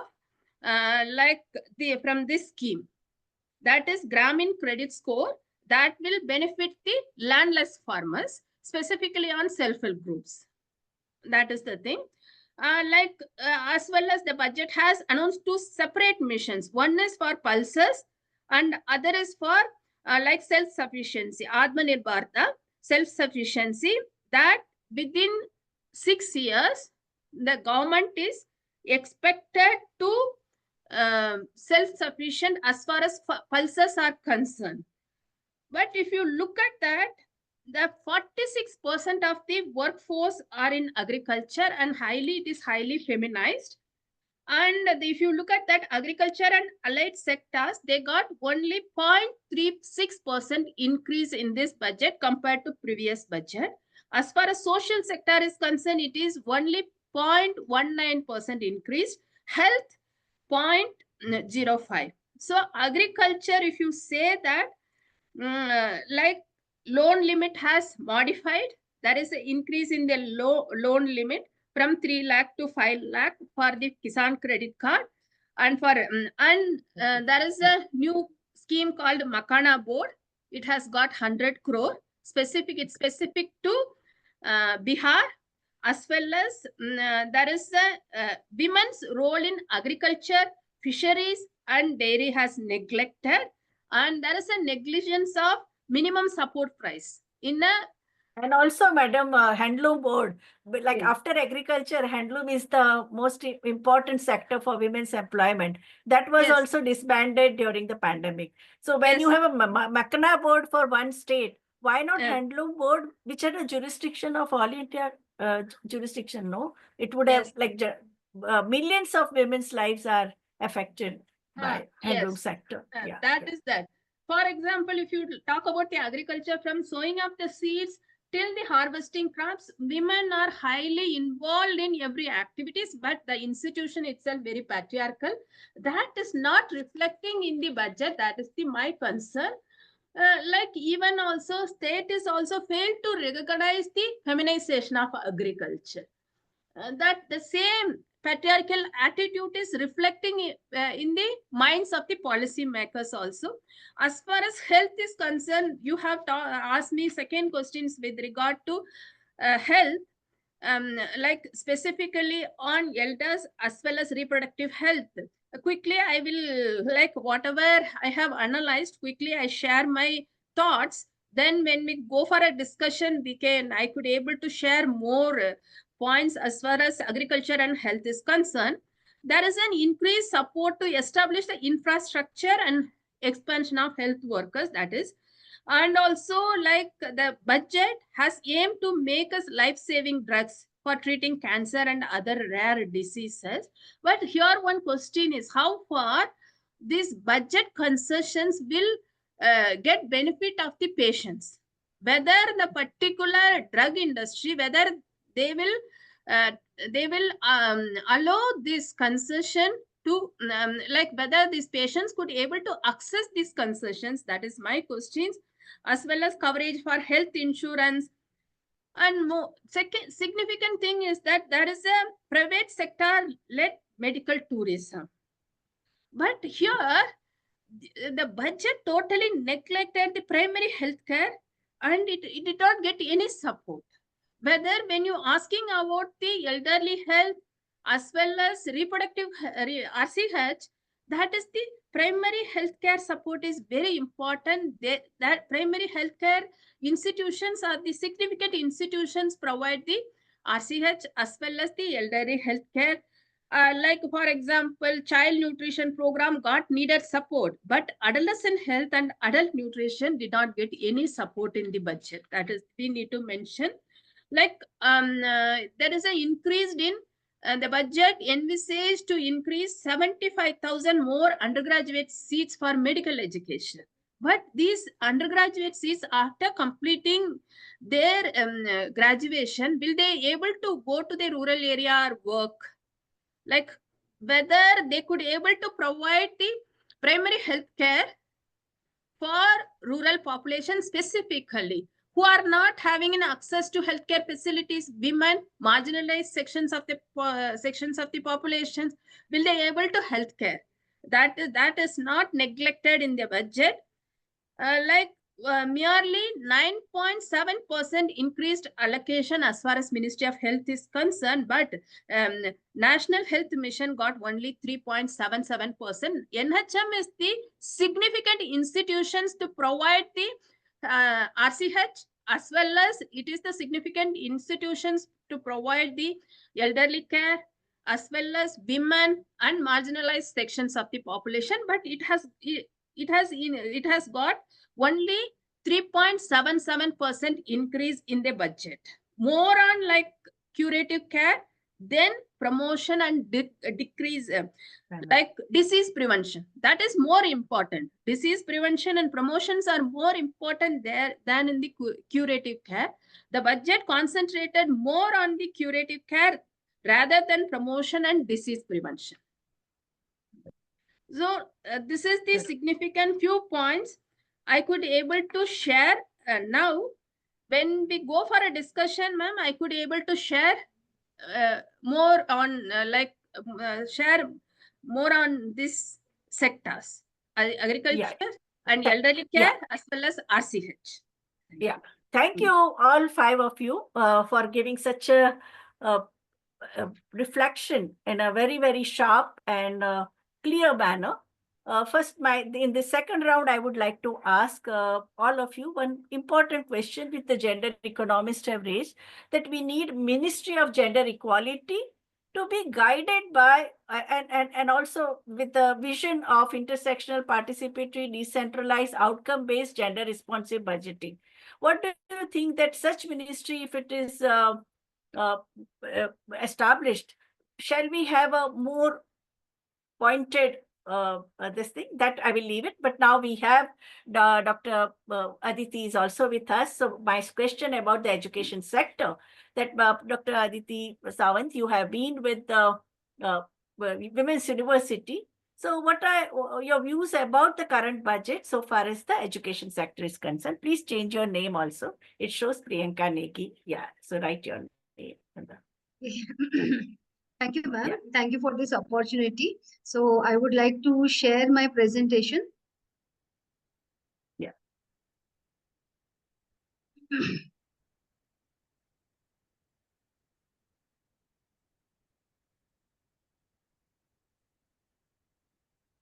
So good afternoon.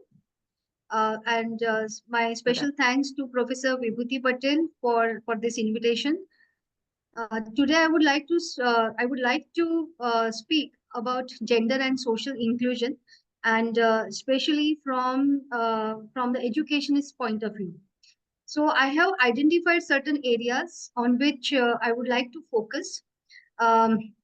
You won't find any specific order as such, but I find that while arranging all my thoughts, I have identified certain areas which I find crucial, especially from women and social inclusion point of view. So in this budget, there is a mention for gig workers, and gig worker, there is a provision in the budget to get identity cards and registration on e-Shram portal and healthcare under PM Jana Arogya Yojana. So I find that this is very important announcement. And when I look at the percentage of women into this gig industry of gig workers section, there is a recent report and it says that about 28% participation is from women workforce. Even in urban area where platform-based gig companies primarily operate, the average female employment rate in 2021 was about 6.9%. So it shows that gig industry or gig workforce is slowly increasing. People are not finding proper government job or 9-to-4 jobs, and I would say the young generation is moving towards this gig industry as a source of employment. But at the same time, I find that the women participation is not very satisfactory.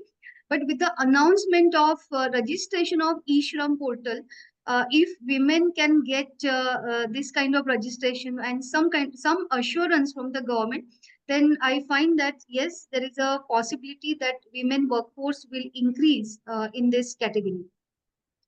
Another area I identified, and this area is also very close to my heart since I have done a lot of research in the field of agriculture.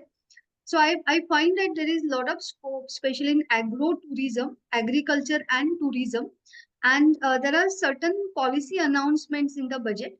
The first policy announcement, that is Kisan credit cards. loan limit will be increased to 5 lakhs from 3 lakhs. So earlier it was 3 lakhs, now it has increased to 5 lakhs. So during my primary survey, I find that many women, because especially in rural areas, the population is primarily women dominated than the men dominated. So women and their children who are left behind in villages, they are actually looking for some source of livelihood, some employment, and especially these kind of small scale business or micro scale businesses. So with the announcement of Kisan credit card, where the credit limit has been increased to 5 lakhs, if it is implemented properly, then that will be a great help. Another scheme, that is Saksham Anganwadi and Poshan 2.0. In this scheme, government also mentioned about inclusion of vegetables and dal, because so far government has, although we provide midday meal scheme and there are other schemes which comes under Poshan Ahar, but for the first time, government has focused more on vegetables and dal, pulses, cereals, which will be a part of Anganwadi. To make the Anganwadi, or not just the faculty, but the students who are below 18, who are below 10 to 12 years old, it will be a good scheme for them. Another announcement, that is Mudra, that is micro units development and refinance loan for homestays. So when I'm thinking about what are the different sources of livelihood, a homestay is one of the source of livelihood, especially for village women. Even under Ministry of Tourism, because we were associated with Ministry of Tourism, so Ministry of Tourism is actually looking into women tourism. So what is women tourism? That the entire tourism network will be handled by women. They can work as tourist guide, they can provide homestays, they can provide food and other requirements which are required for the tourist. So government Ministry of Tourism is actually working how to create more employment opportunities for women. And under Mudra scheme, there are certain facilities available, and that will help these women to create further source of livelihood. Top 50 tourist destination sites to be developed in partnership with states.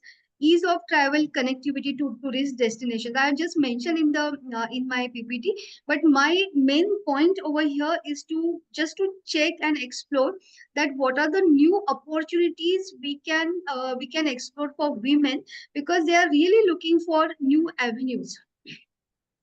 Another area which is highlighted by the government, that is MSME, micro, small, medium enterprises. So let's look at the percentage of women in MSME right now. So women make up about 20% of the owners of micro, small, medium enterprises in India. And women also make up around or about 24% of the total workers in MSME. So it shows that MSME is another area where our women workforce is largely looking into as an opportunity. So let's see the recent announcements. So in the announcements, the finance minister mentioned about customized credit cards with 5 lakhs limit for micro enterprises registered on Udyam portal. For 5 lakhs first time entrepreneurs, including women, scheduled castes and scheduled tribes, and a new scheme to be launched to provide term loans up to 2 crore during next 5 years. And another area which I am very much optimistic, and that is to boost battery production, additional capital goods for electric vehicle and mobile battery manufacturing. These areas are exempted.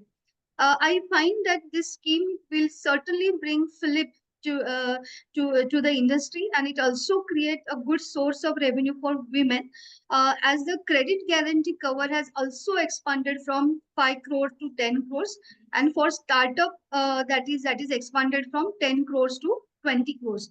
So I am highly optimistic about it, and what I feel is that government announces certain policies, right? And it has certainly good intention behind it, but the implementation is not happening on time or as per the requisite of the scheme. So there is a lot of training and hand holding is required, and I personally feel that the role of educational institutions, role of technical institutions, and as well as government is equally important.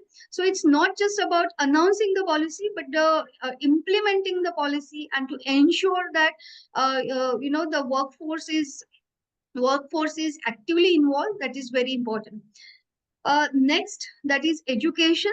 So let's see Madam, excuse me, before you go for education, I have a question. Yes. That in all these schemes, whether it is Stand Up India, Startup India, Mudra Loan, Make in India, should we demand quota for women? Okay, the way we have say on all anti-poverty programs, we have 30% targets have to be women. So whether it is Sarva Shiksha Abhiyan or Narega, should we ask, because we have so many industrial training institutions, we have 300 in ITIs. But why don't they take women for? There are 125 courses. Ask Supriya. Women don't get. Women get only to tailoring. Only they will get admission in tailoring or some earlier it was screen printing. But with all other when running the, so I think with such a strong bias of the financial institutions, of the structures which are so male centered, should we demand women's quota in all these schemes? I'm I want to know totally your with you. views. I'm totally with you. And I mean, not just 30%, but I would say 50% quota is required. And especially, there is a lot of bias, gender bias, even while, giving financial sanction for certain areas, like women are into tailoring, women are into cooking, women are into homestay kind of industry. So when I was preparing this presentation, I have selected certain photos, and you can see that women are into tailoring. So what I'm thinking that now we have to go beyond this, beyond tailoring and cooking and all those kind of basic services which are offered by women. And now we have to think that women who are working in the research and development area, women who are working in industries, I'm totally with you that that we do not find women into all these important areas. But somewhere I feel that now we have to struggle on our own, and we have to. I mean, as an educationist, I feel that as a principal of vicinity, if I can promote my girls into these areas, then yes, then the task is done. But that will happen only when the state demands, government demands that 30% quota. Like Sarva Shiksha Abhiyan, initially only boys were going. Then their sisters had taken over as a child labor, no? But the moment quota was decided that minimum 30% of the beneficiary of Sarva Shiksha Abhiyan have to be girls, then scenario changed because there was a mandate, no? So, Yes. But I'm totally with you, and this quota is required at least in the initial stages. Otherwise, it's very difficult to bring women and girls into the mainstream. And that has been the Maharashtra's experience. In 1991, we got 30% quota in engineering colleges. So now you see the state has the highest number of women engineers. Yes, madam, go ahead with your second. Thank you, ma'am. Thank you so much. So the next area, that is education. And let's make it. Yeah, correct. Yeah, I think just last slide, I think so. No. I just said that make it a slideshow mode. It has happened. Yes. Yeah. So according to the latest data from All India Survey on Higher Education, approximately 48% of students enrolled in higher education are girls. So it shows that the percentage of school enrollment has gone up, especially for girl child. And at the same time, I'm just looking at number of faculty members, female faculty members. That percentage is also around 53.3%. That is, school teachers are female. This is the recent statistics. So no doubt in education, we find more and more women participation as a faculty as well as student. But there are certain areas where we need to work. And as ma'am just mentioned appropriately, that when we think about women empowerment, there we identify certain areas like cooking and stitching and tailoring and all that, or nursing. But now we have to go beyond that. So let's see the policies announced by the government, and I find that these policies will certainly bring positive impact. One policy we just mentioned, that is Saksham Anganwadi and Poshan 2.0. Atal Tinkering Labs, that is 50,000 labs to be set up in government schools in next 5 years. As far as I'm concerned, I have come across some schools where they have started working on Atal Tinkering Lab, and especially government schools. So here, government schools where children come from lower financial background, they also get the chance. They will also get the opportunity to work in computer labs. The next announcement was Center of Excellence in Artificial Intelligence for Education, with a total outlay of rupees 500 crores. And what is very important is broadband connectivity to be provided to all government secondary schools and primary health centers in rural areas. This is very important because we all know that during COVID, we all suffer, and especially the schools from villages. They suffer a lot because they are not having broadband connectivity. They're not having any access to modern devices, or even or a mobile.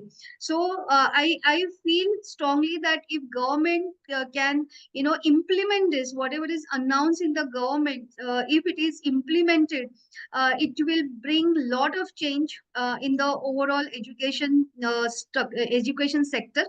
And when I think from a woman point of view, because a female is comfortable when better services, better infrastructure is provided.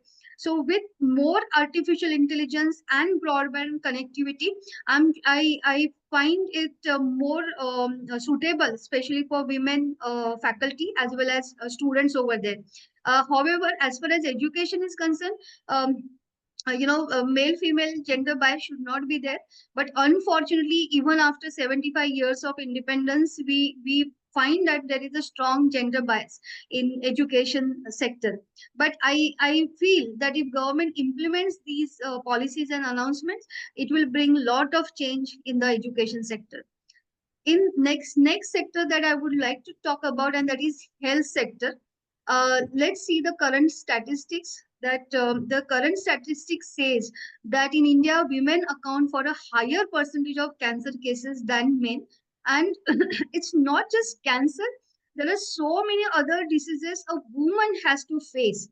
And right from her childhood, there are so many problems, physical, mental, several problems and diseases a girl child as well as a woman has to face just because she is a woman. I find that there are certain policy announcements are positive in this budget, like daycare cancer centers in all district hospitals, 36 life-saving drugs, medicines in exempted list, 6 medicine in 5% duty list, 37 medicines and 13 new patient assistance program in exempt list. And these medicines for rare diseases, cancer, and severe chronic diseases. Now, although we find that this kind of help or this kind of assistance is not huge, no doubt about it. But yes, certainly that it shows that there is an awareness from the government point of view that the number of cancer cases among women has gone up, especially breast cancer, cervical cancer. So if daycare cancer centers start in all district hospitals, and if life-saving drugs and medicines get certain exemptions, that will help our women for a better life and better health. So now, Dr. Aditi, yeah, there is also, government has also said that every year 50,000 new cases of cancer are added.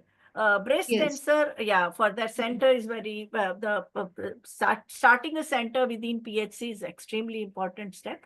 But at the same time, WASH agenda, and I think Supriya can also tell us that reproductive tract infection, that also leads to cervical and vaginal cancer and uterine cancer. So I think even for WASH, we have to see to it that WASH budget is also gender responsive, because this is the major reason for. So I just wanted to supplement that. Yeah. Yes. Ma'am, there is one more point which I would like to mention, because there is a lot of thrust on business, because because now that the whole world has gone up undergone a lot of change. that 9 to 4 job structure is completely dismantled. Jobs are not easily available, not just in India, but globally they are not available. And that's why there is a lot of pressure, especially on women, to run the house, right? And now I find that many women, even from lower middle class or even from the lower state of the society, they are looking towards different sources of avenue. It can be a small business, it can be trade and all that. So in this budget, I find that certain positive announcements just focus on those policies which can bring change and positive change.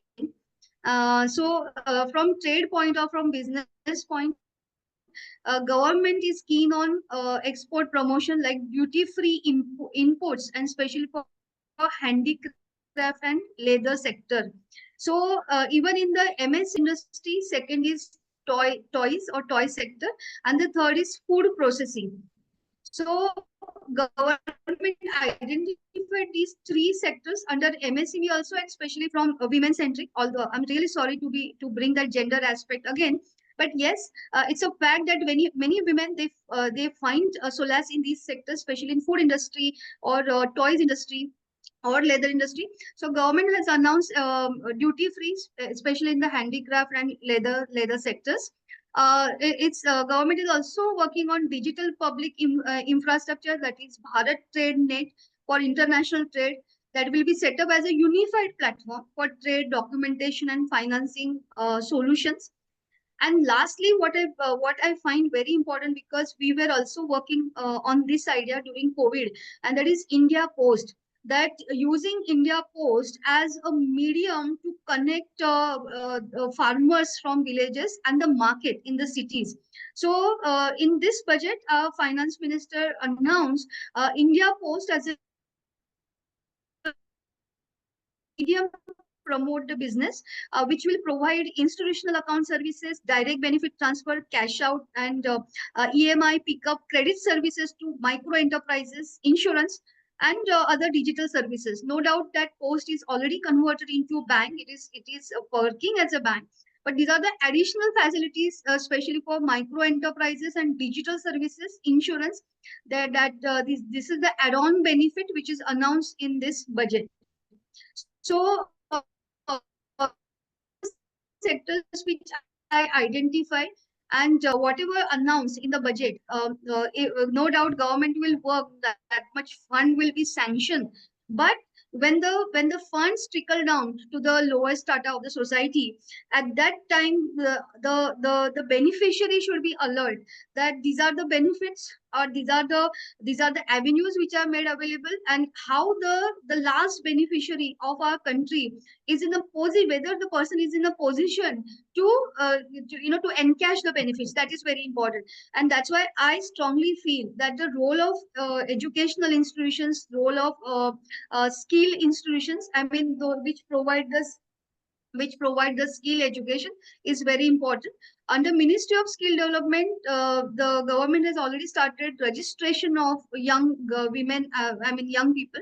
So there are certain areas which are identified by the government which can provide quick jobs. So it's not the case that the women have to confine only to certain areas like cooking and nursing, or hotel industry. There are other areas like artificial intelligence. There are digitalization of the services. These are the upcoming areas, and there are so many areas which I would maybe I can mention later. Manufacturing. Because there are so many areas where they will find quick job and opportunities. So when I look at this budget, just to sum up, and I identified these certain points, which I find that if they are implemented properly, and especially our women workforce, and ma'am, as you suggested, with 50% reservation or 50% quota for women, it will certainly bring positive change in the overall scenario. That's Thank my you to take Professor on this budget. Ajiti. Yeah, Thank you so much. Ajiti Sawant. Yeah, you from the Women's University, you are also exhiberating the optimism of the Women's University, which talks about Sanskrit Astri Parashakti, an empowered woman, educated woman is the source of unlimited power. But now I come again to Dr. Mani Miklai, and the one aspect which has been left out, and that is of implication of the budget on scheduled caste, scheduled tribe, persons with disability, and the gender minorities and religious minorities. Yes, Dr. Yeah, and that is, of course, some of them have been touched by others also. But in general, if you look into the budget allocation, this 26-25, there has been a reduction in the allocations. So the overall budget allocations of the ministries catering to the marginalized sections of the society has been quite minimum. And that is one important fact. And the Ministry of Tribal Affairs, there has been an increase 14%. Whereas in the social justice empowerment and empowerment of people with disabilities, it is less than 5%. Maybe given the size of that particular component, it would have been, but still it is very minimum. And in the women and you also pointed out in other speakers also, Women and Child Development Ministry, there is a meager increase of 3% over the current allocation. So coming to the analysis of course, one about the education and health sector was widely discussed in the other sessions by the speakers. But still, one important concern is about the scholarship for students from the marginalized section. And we have been telling this, that the higher education, women's participation in higher education would go on, even their participation in research will also go up if the fellowships are being offered and scholarships are being offered. But there were some cuts and some of them were discontinued. So that is one important. There are a number of new initiatives like internship and other things in the context of employment, but at the same time, in the new national education policy component and some of the Vishwakarma initiatives, etc. But this encouraging the girls to go for higher education and also to continue the research. It is very much kind of frustrating that it has gone down. And there are also a massive reduction in the allocation. Some of them got discontinued and reduction also. And there is no significant increase in the allocation of expansion of physical infrastructure.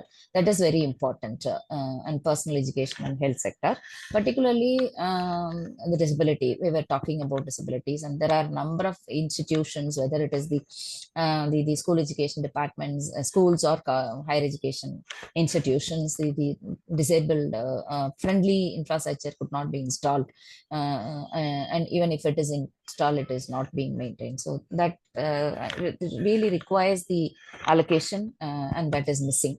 And as far as the marginalized, particularly the self-help group women are concerned, it was already pointed out about both Uma and later Aditi also about agriculture sector, where the credit limit for the women self-help groups has been increased. And there is also a positive step towards improving the access to agriculture credit as per the data provided by the Labour Bureau.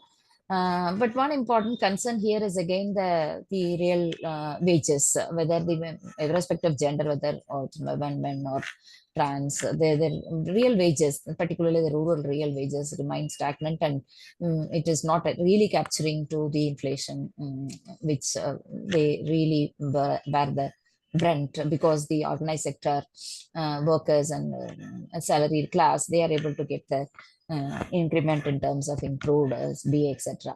Then it was also informed there in the very economic survey last year, 2025-26, that there is a reduction in the real income for wages or salary employed, salary group of men and women.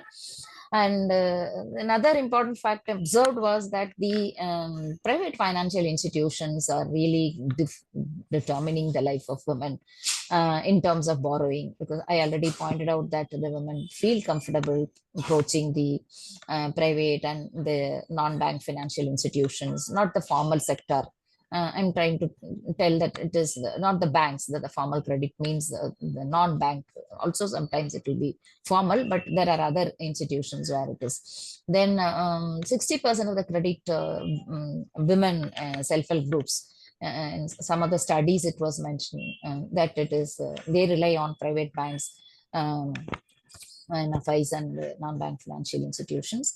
with a high interest rate. That is the important thing, because part of their earning, they are operate in a very micro scale, and that also the profit, whatever they earn, also taken away by the high interest rate being charged by these institutions, the so-called informal institutions or private institutions. So keeping that in mind, of course, this announcement of access to credit in the agri credit and also credit limit, increasing the credit limit for the women self-help groups, trying to kind of understand and at least whether there will be a recognition of women who are engaged in, whether it is marginal farmer or cultivators as farmers, because recognizing the women who've been contributing more than 60% of the work not being recognized as farmers, and at least the credit access and making them to take up either in the farming or non-farming will make them get their work recognized.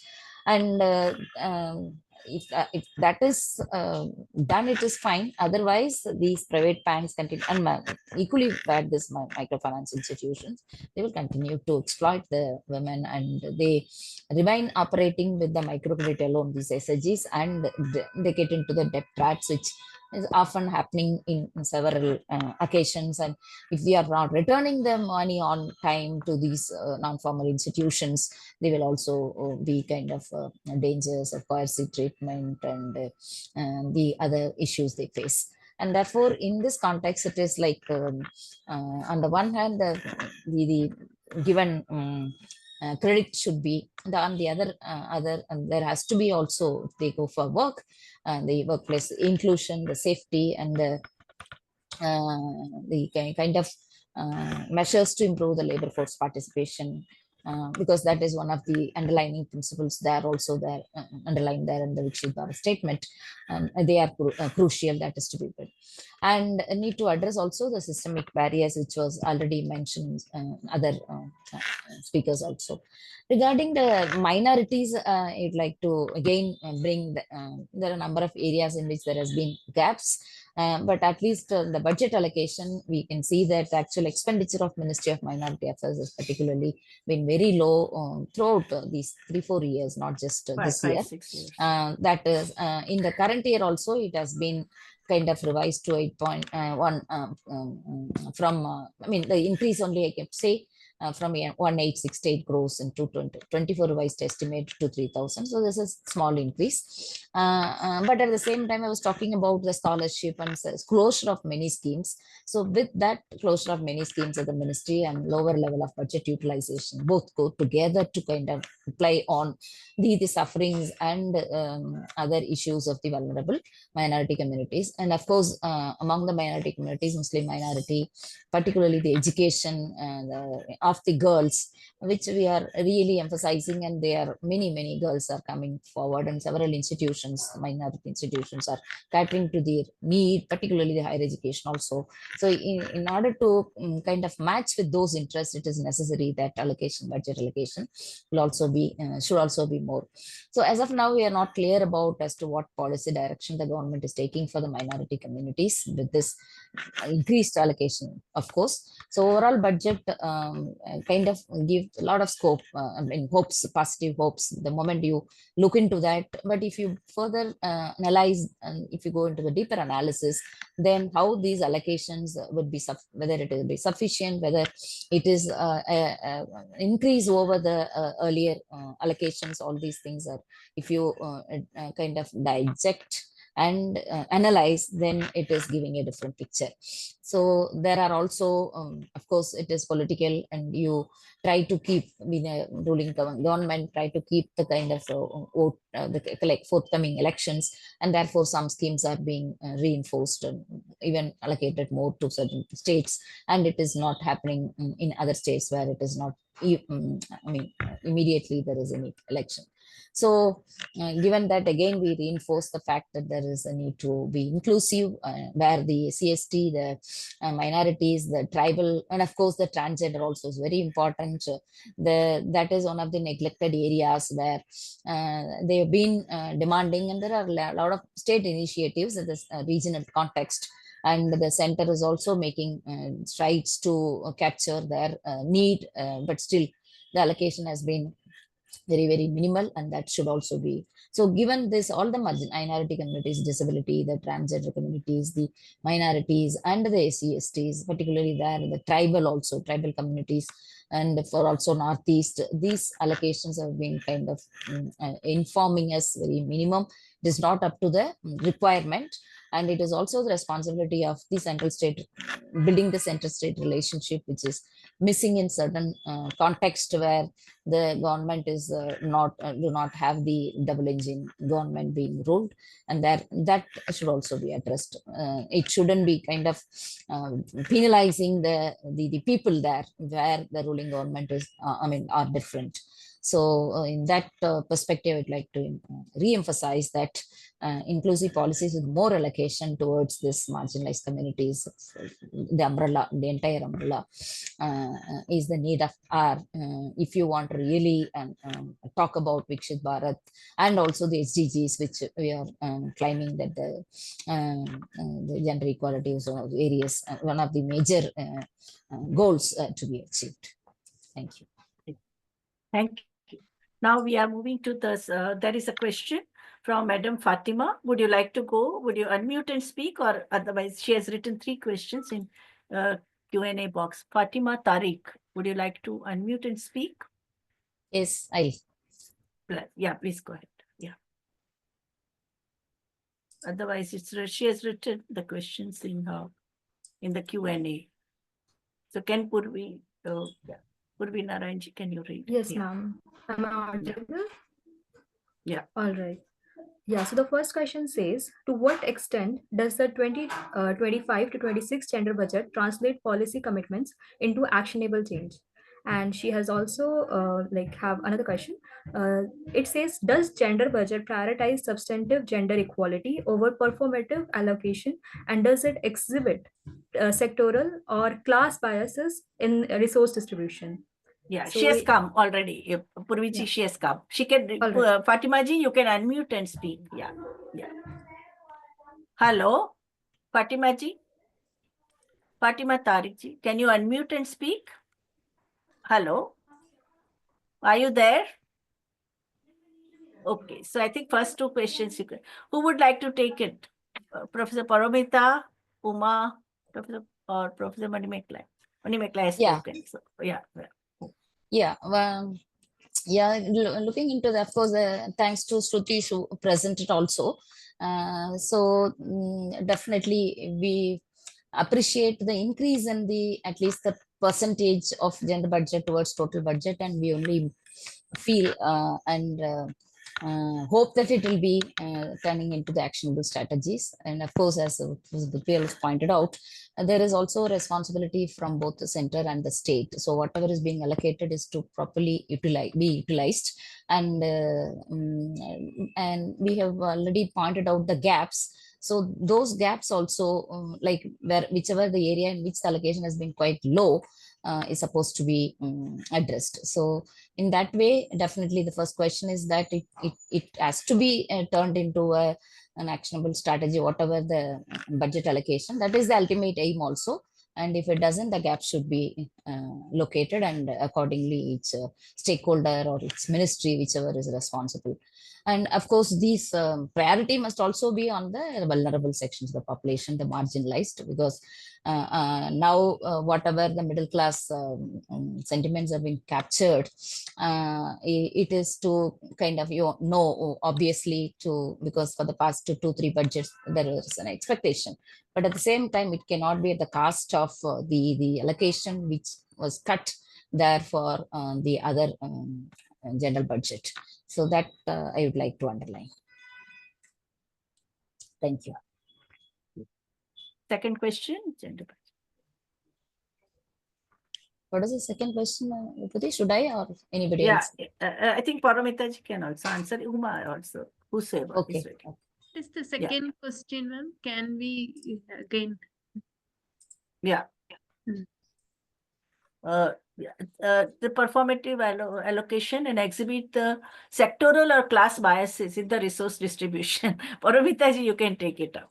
Yeah.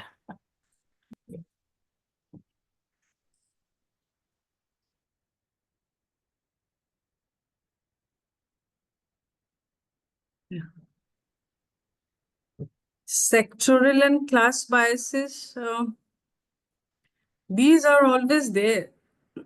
It's not so easy to get out of that. But what we should remember is if we want to be inclusive, we should take care that all programs cover all areas and people from all areas get some benefit. That is about the implementation by the implementation agencies. What more can be said about it?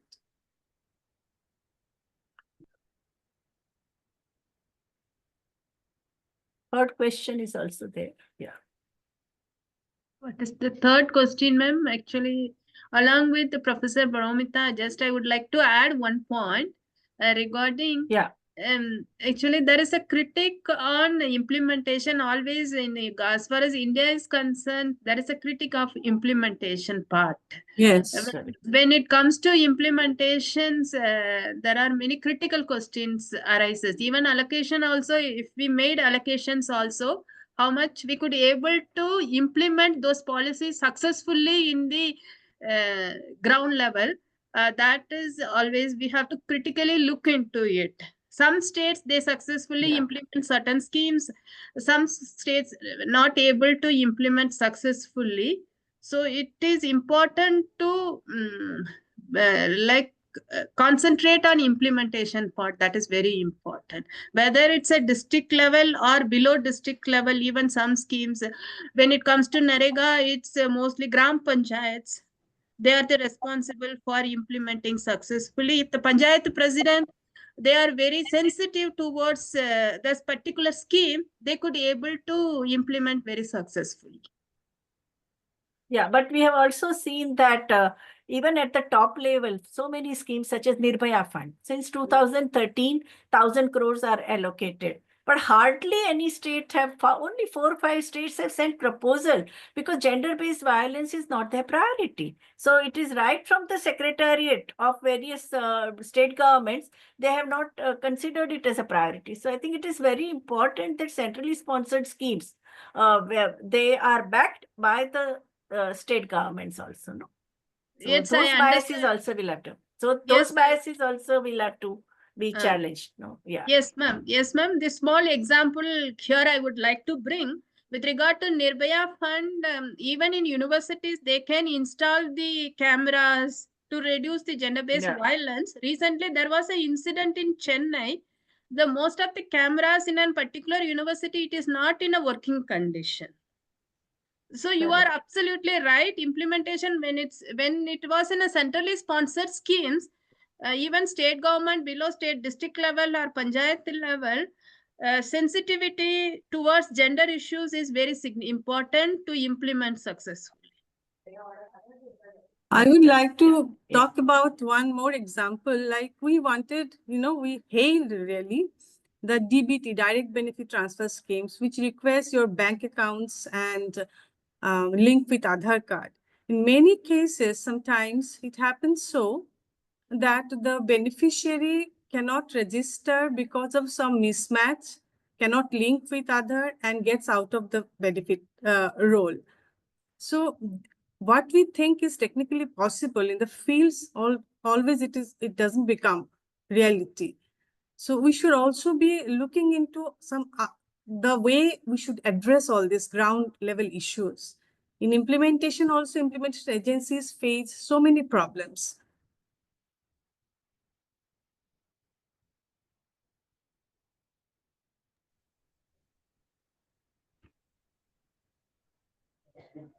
You are on mute, Vibhuti ji. Very important issue is about the demand by the gender economists that we should have a Ministry of Gender Equality. I would like to know your views, and this is the final round. So what all you want to say about the future pathway for ensuring gender inclusive and social sector inclusive budget? All 5 of you have 2 to 3 minutes. You can wrap up and provide the direction. So can we start with Professor Paramita? I think this is a very important and very timely suggestion that we should have a separate ministry which will look into how gender equality aspects, gender gaps are tackled, spatially. It will be focused and it will address those issues which do not come up in a general program. I'm absolutely with it. Professor Manimeklai, yeah. Dr. Aditi Sawant, yeah.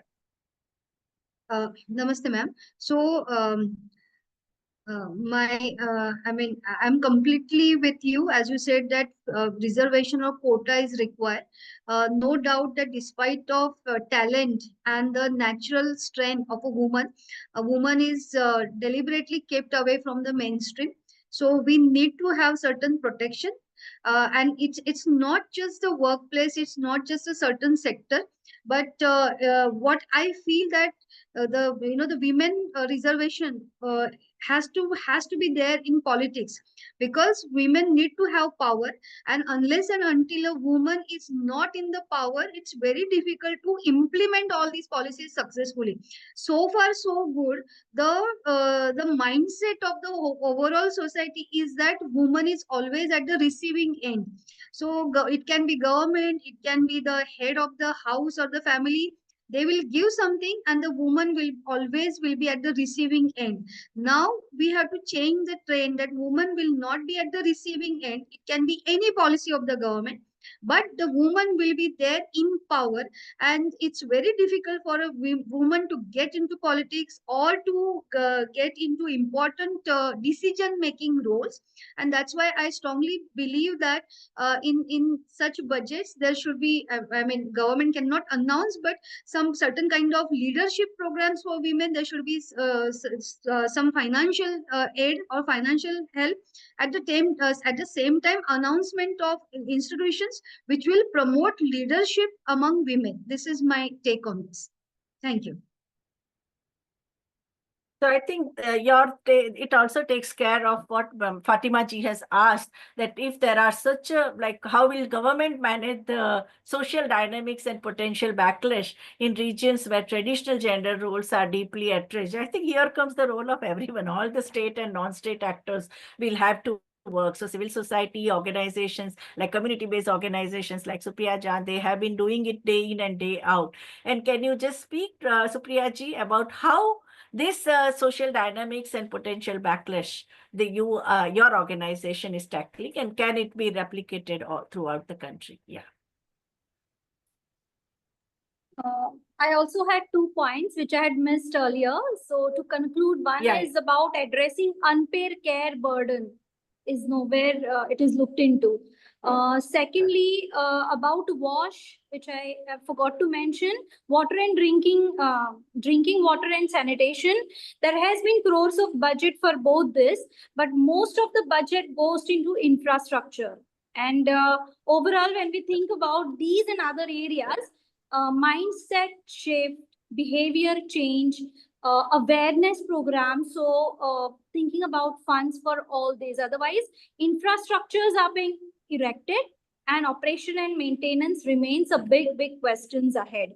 When you were asking about the separate ministry, I remembered Niti Aayog had suggested implementing Gender Budgeting Act to institutionalize gender budget across ministries. So I mean, I don't know. We have to talk about Niti Aayog had prepared the draft. Yeah. Yes, and it had suggested for it. So Niti Aayog had suggested gender budget act. Yes. Niti Aayog had suggested that we should have gender budget act. Yeah. Gender budget act, and I was thinking, can this will it be helpful in institutionalizing the gender budget across ministries?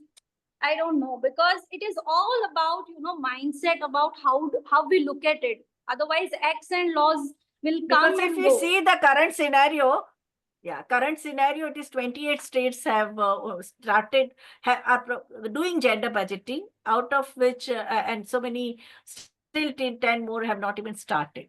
And those who are doing it, there is a lot of mix up, because the ABC part they get mixed up. So Yes, many that common is schemes are also listed as a gender budgeting. So a lot has to be done. We have a, yes, in terms of encouraging states and union territories to also start doing gender budgeting. and as we say, that collection and publication of gender segregated data in order to identify and track the gap, that is also important. And we have also talked about the correlation between the funding and the outcome. That will also play a crucial role in everything that we plan to do. Correct. Yeah. All of you have given ample examples of the gap between allocated amounts, so with the outlay and the outcome also, and also actual expenditure. So that is very important. Yeah. Thank you, Vibhuti ji, for this. I mean, it was really learning and insightful session for me working at the ground, because it sometimes becomes difficult. What is there and what is happening on the ground, there is a huge gap. So I sometimes feel agitated, but it was really enriching discussion listening to all of you. So thank you to Vibhuti ji as well as IMPRI for this insightful session. And we know that how your Right to Pee campaign also did the segregation, did the deconstruction of the sanitation budget of Bombay Municipal Corporation, and still we have not been able to achieve the goal. And it's a long struggle that is still going on.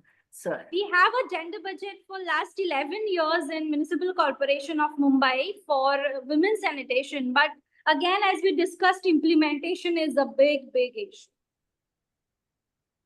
Correct. Yeah.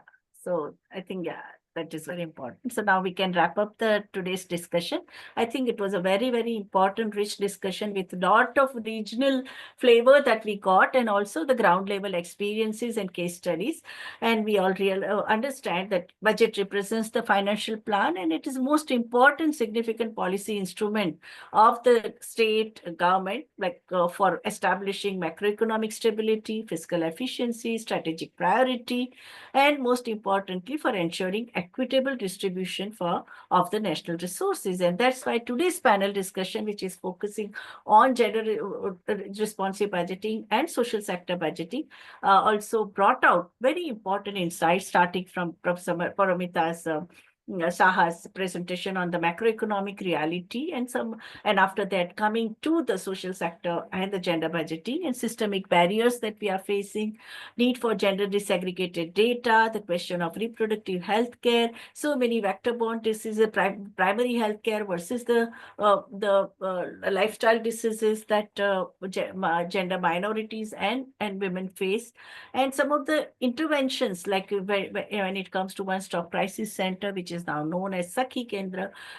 or the facilities for range of services in terms of police assistance, legal aid, case management, psychosocial counseling, temporary support services that are required to prevent gender-based violence, which has increased many-fold in the post-pandemic period. So I think that is also a major challenge we are facing so far as the budget is concerned.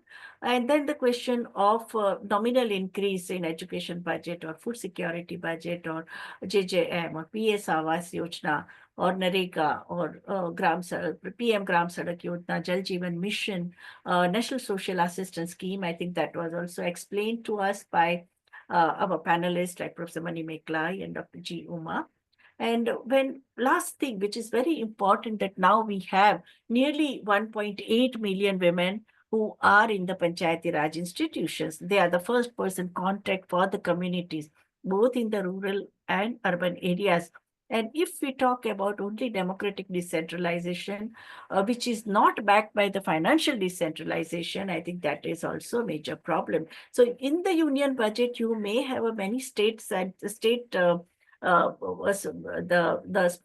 sponsored scheme, as well as the central scheme and the centrally sponsored scheme, both types of schemes. But if it doesn't percolate down to the Panchayati Raj institution level, then we suffer. The question of minorities, Dalit and Adivasi, Muslim persons with disabilities, senior citizens, gender minorities such as transgender community, they are found to be neglected by the community. A lot of budget audits have come up from their sectoral interest by the organizations over last 4-5 days. Last 4 days, we have seen so many resolutions, statements, reports by this organization. So it's very important to realize and accept that ensuring social justice in fiscal reforms and enhancing equity in tax governance and increasing the financial allocation to this social sector is extremely important for building the economy on the founding principles of care and well-being for all. So Union Budget 2025-26 says, if we see from this measuring rod, then we have a long way to go to reach the gender and social sector inclusive budgets. Thank you very much. And now I request the IMPRI team to take. Yeah, thank you, ma'am. Yeah, so as we come to the end of today's discussion. Good evening, ma'am. Hi, Purvi Narayan, Yeah, hi, researcher at Purvi. Yes, hi, Purvi. Yeah, Can we Go hold ahead, just for sure, 1 second? Ma'am, I just wanted to, No worries. yes, if it's okay with the panelists, can I just wanted to ask one question. I'm not sure if I missed it in the budget, but on the Lakpati Didi scheme, an update, Yeah. like how did it go in this budget? And like if you Yeah. have any comments on its significance and what improvements does it need, or is it on ground level, how is it turning out? If we can get a comment by the panelists on that one. Thank you, everybody. Yeah. Dr. Uma, about Lakpati Didi scheme. Yeah.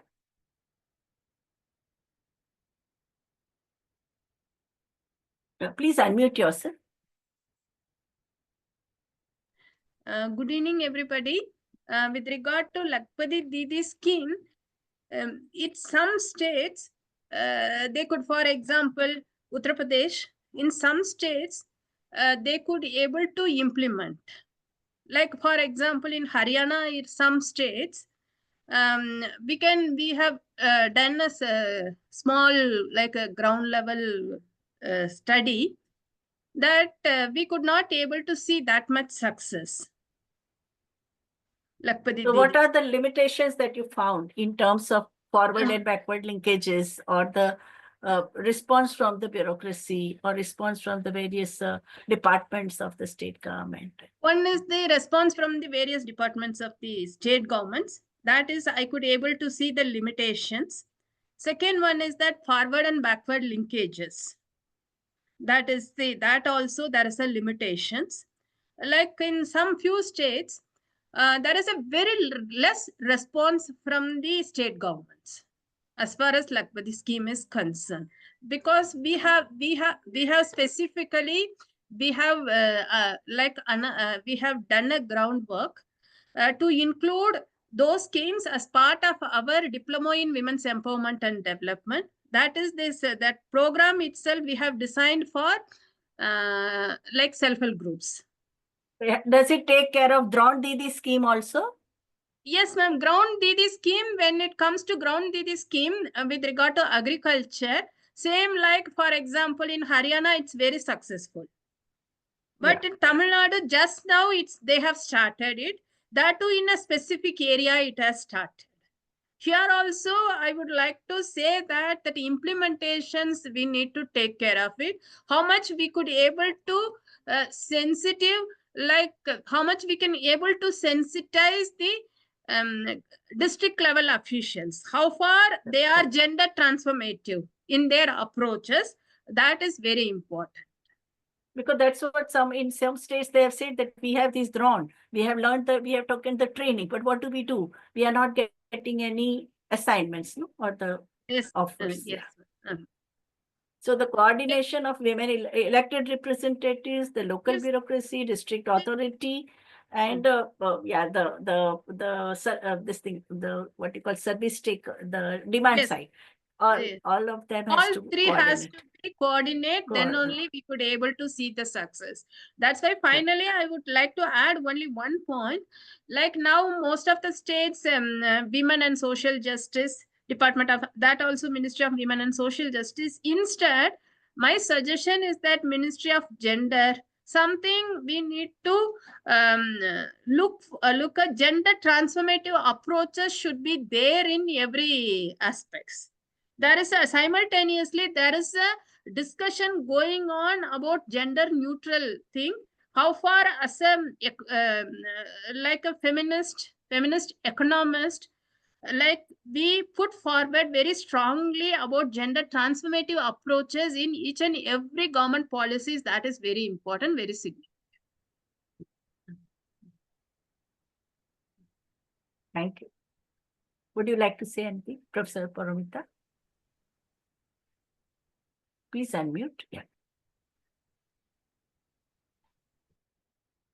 As Lakshpati Didi scheme and Dron Didi scheme, are they implemented in Northeast? In my state, I have seen Lakshpati Didi scheme is being taken up quite gleefully, with glee by the women. About drone, I do not know. I have no information. And what I feel is all these programs are like, supply driven. It's not demand driven. Those who will work, those who will, materialize the scheme, they should have their own need for this. So this aspect is not at all taken care of. But that can happen only when we have a participatory process, no?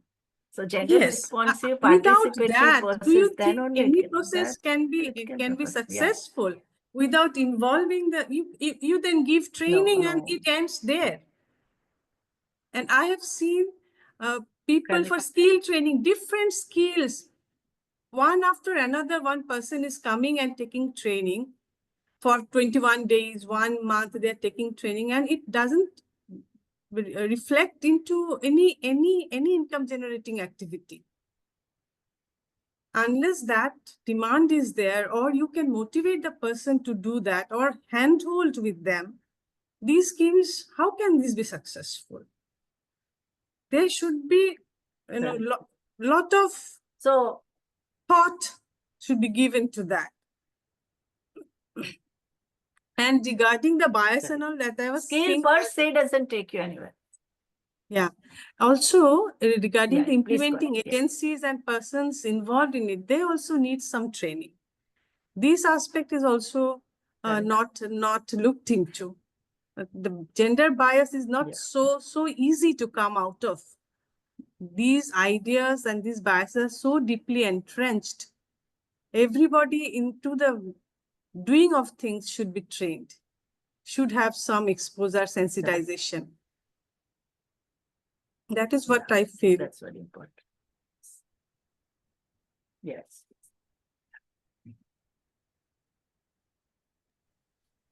Yeah. Thank you, Priyanka ji, for asking this very important question. Yeah. Yes, Thank you, Purvi, ma'am. now Thank you so much. Thank you. All right.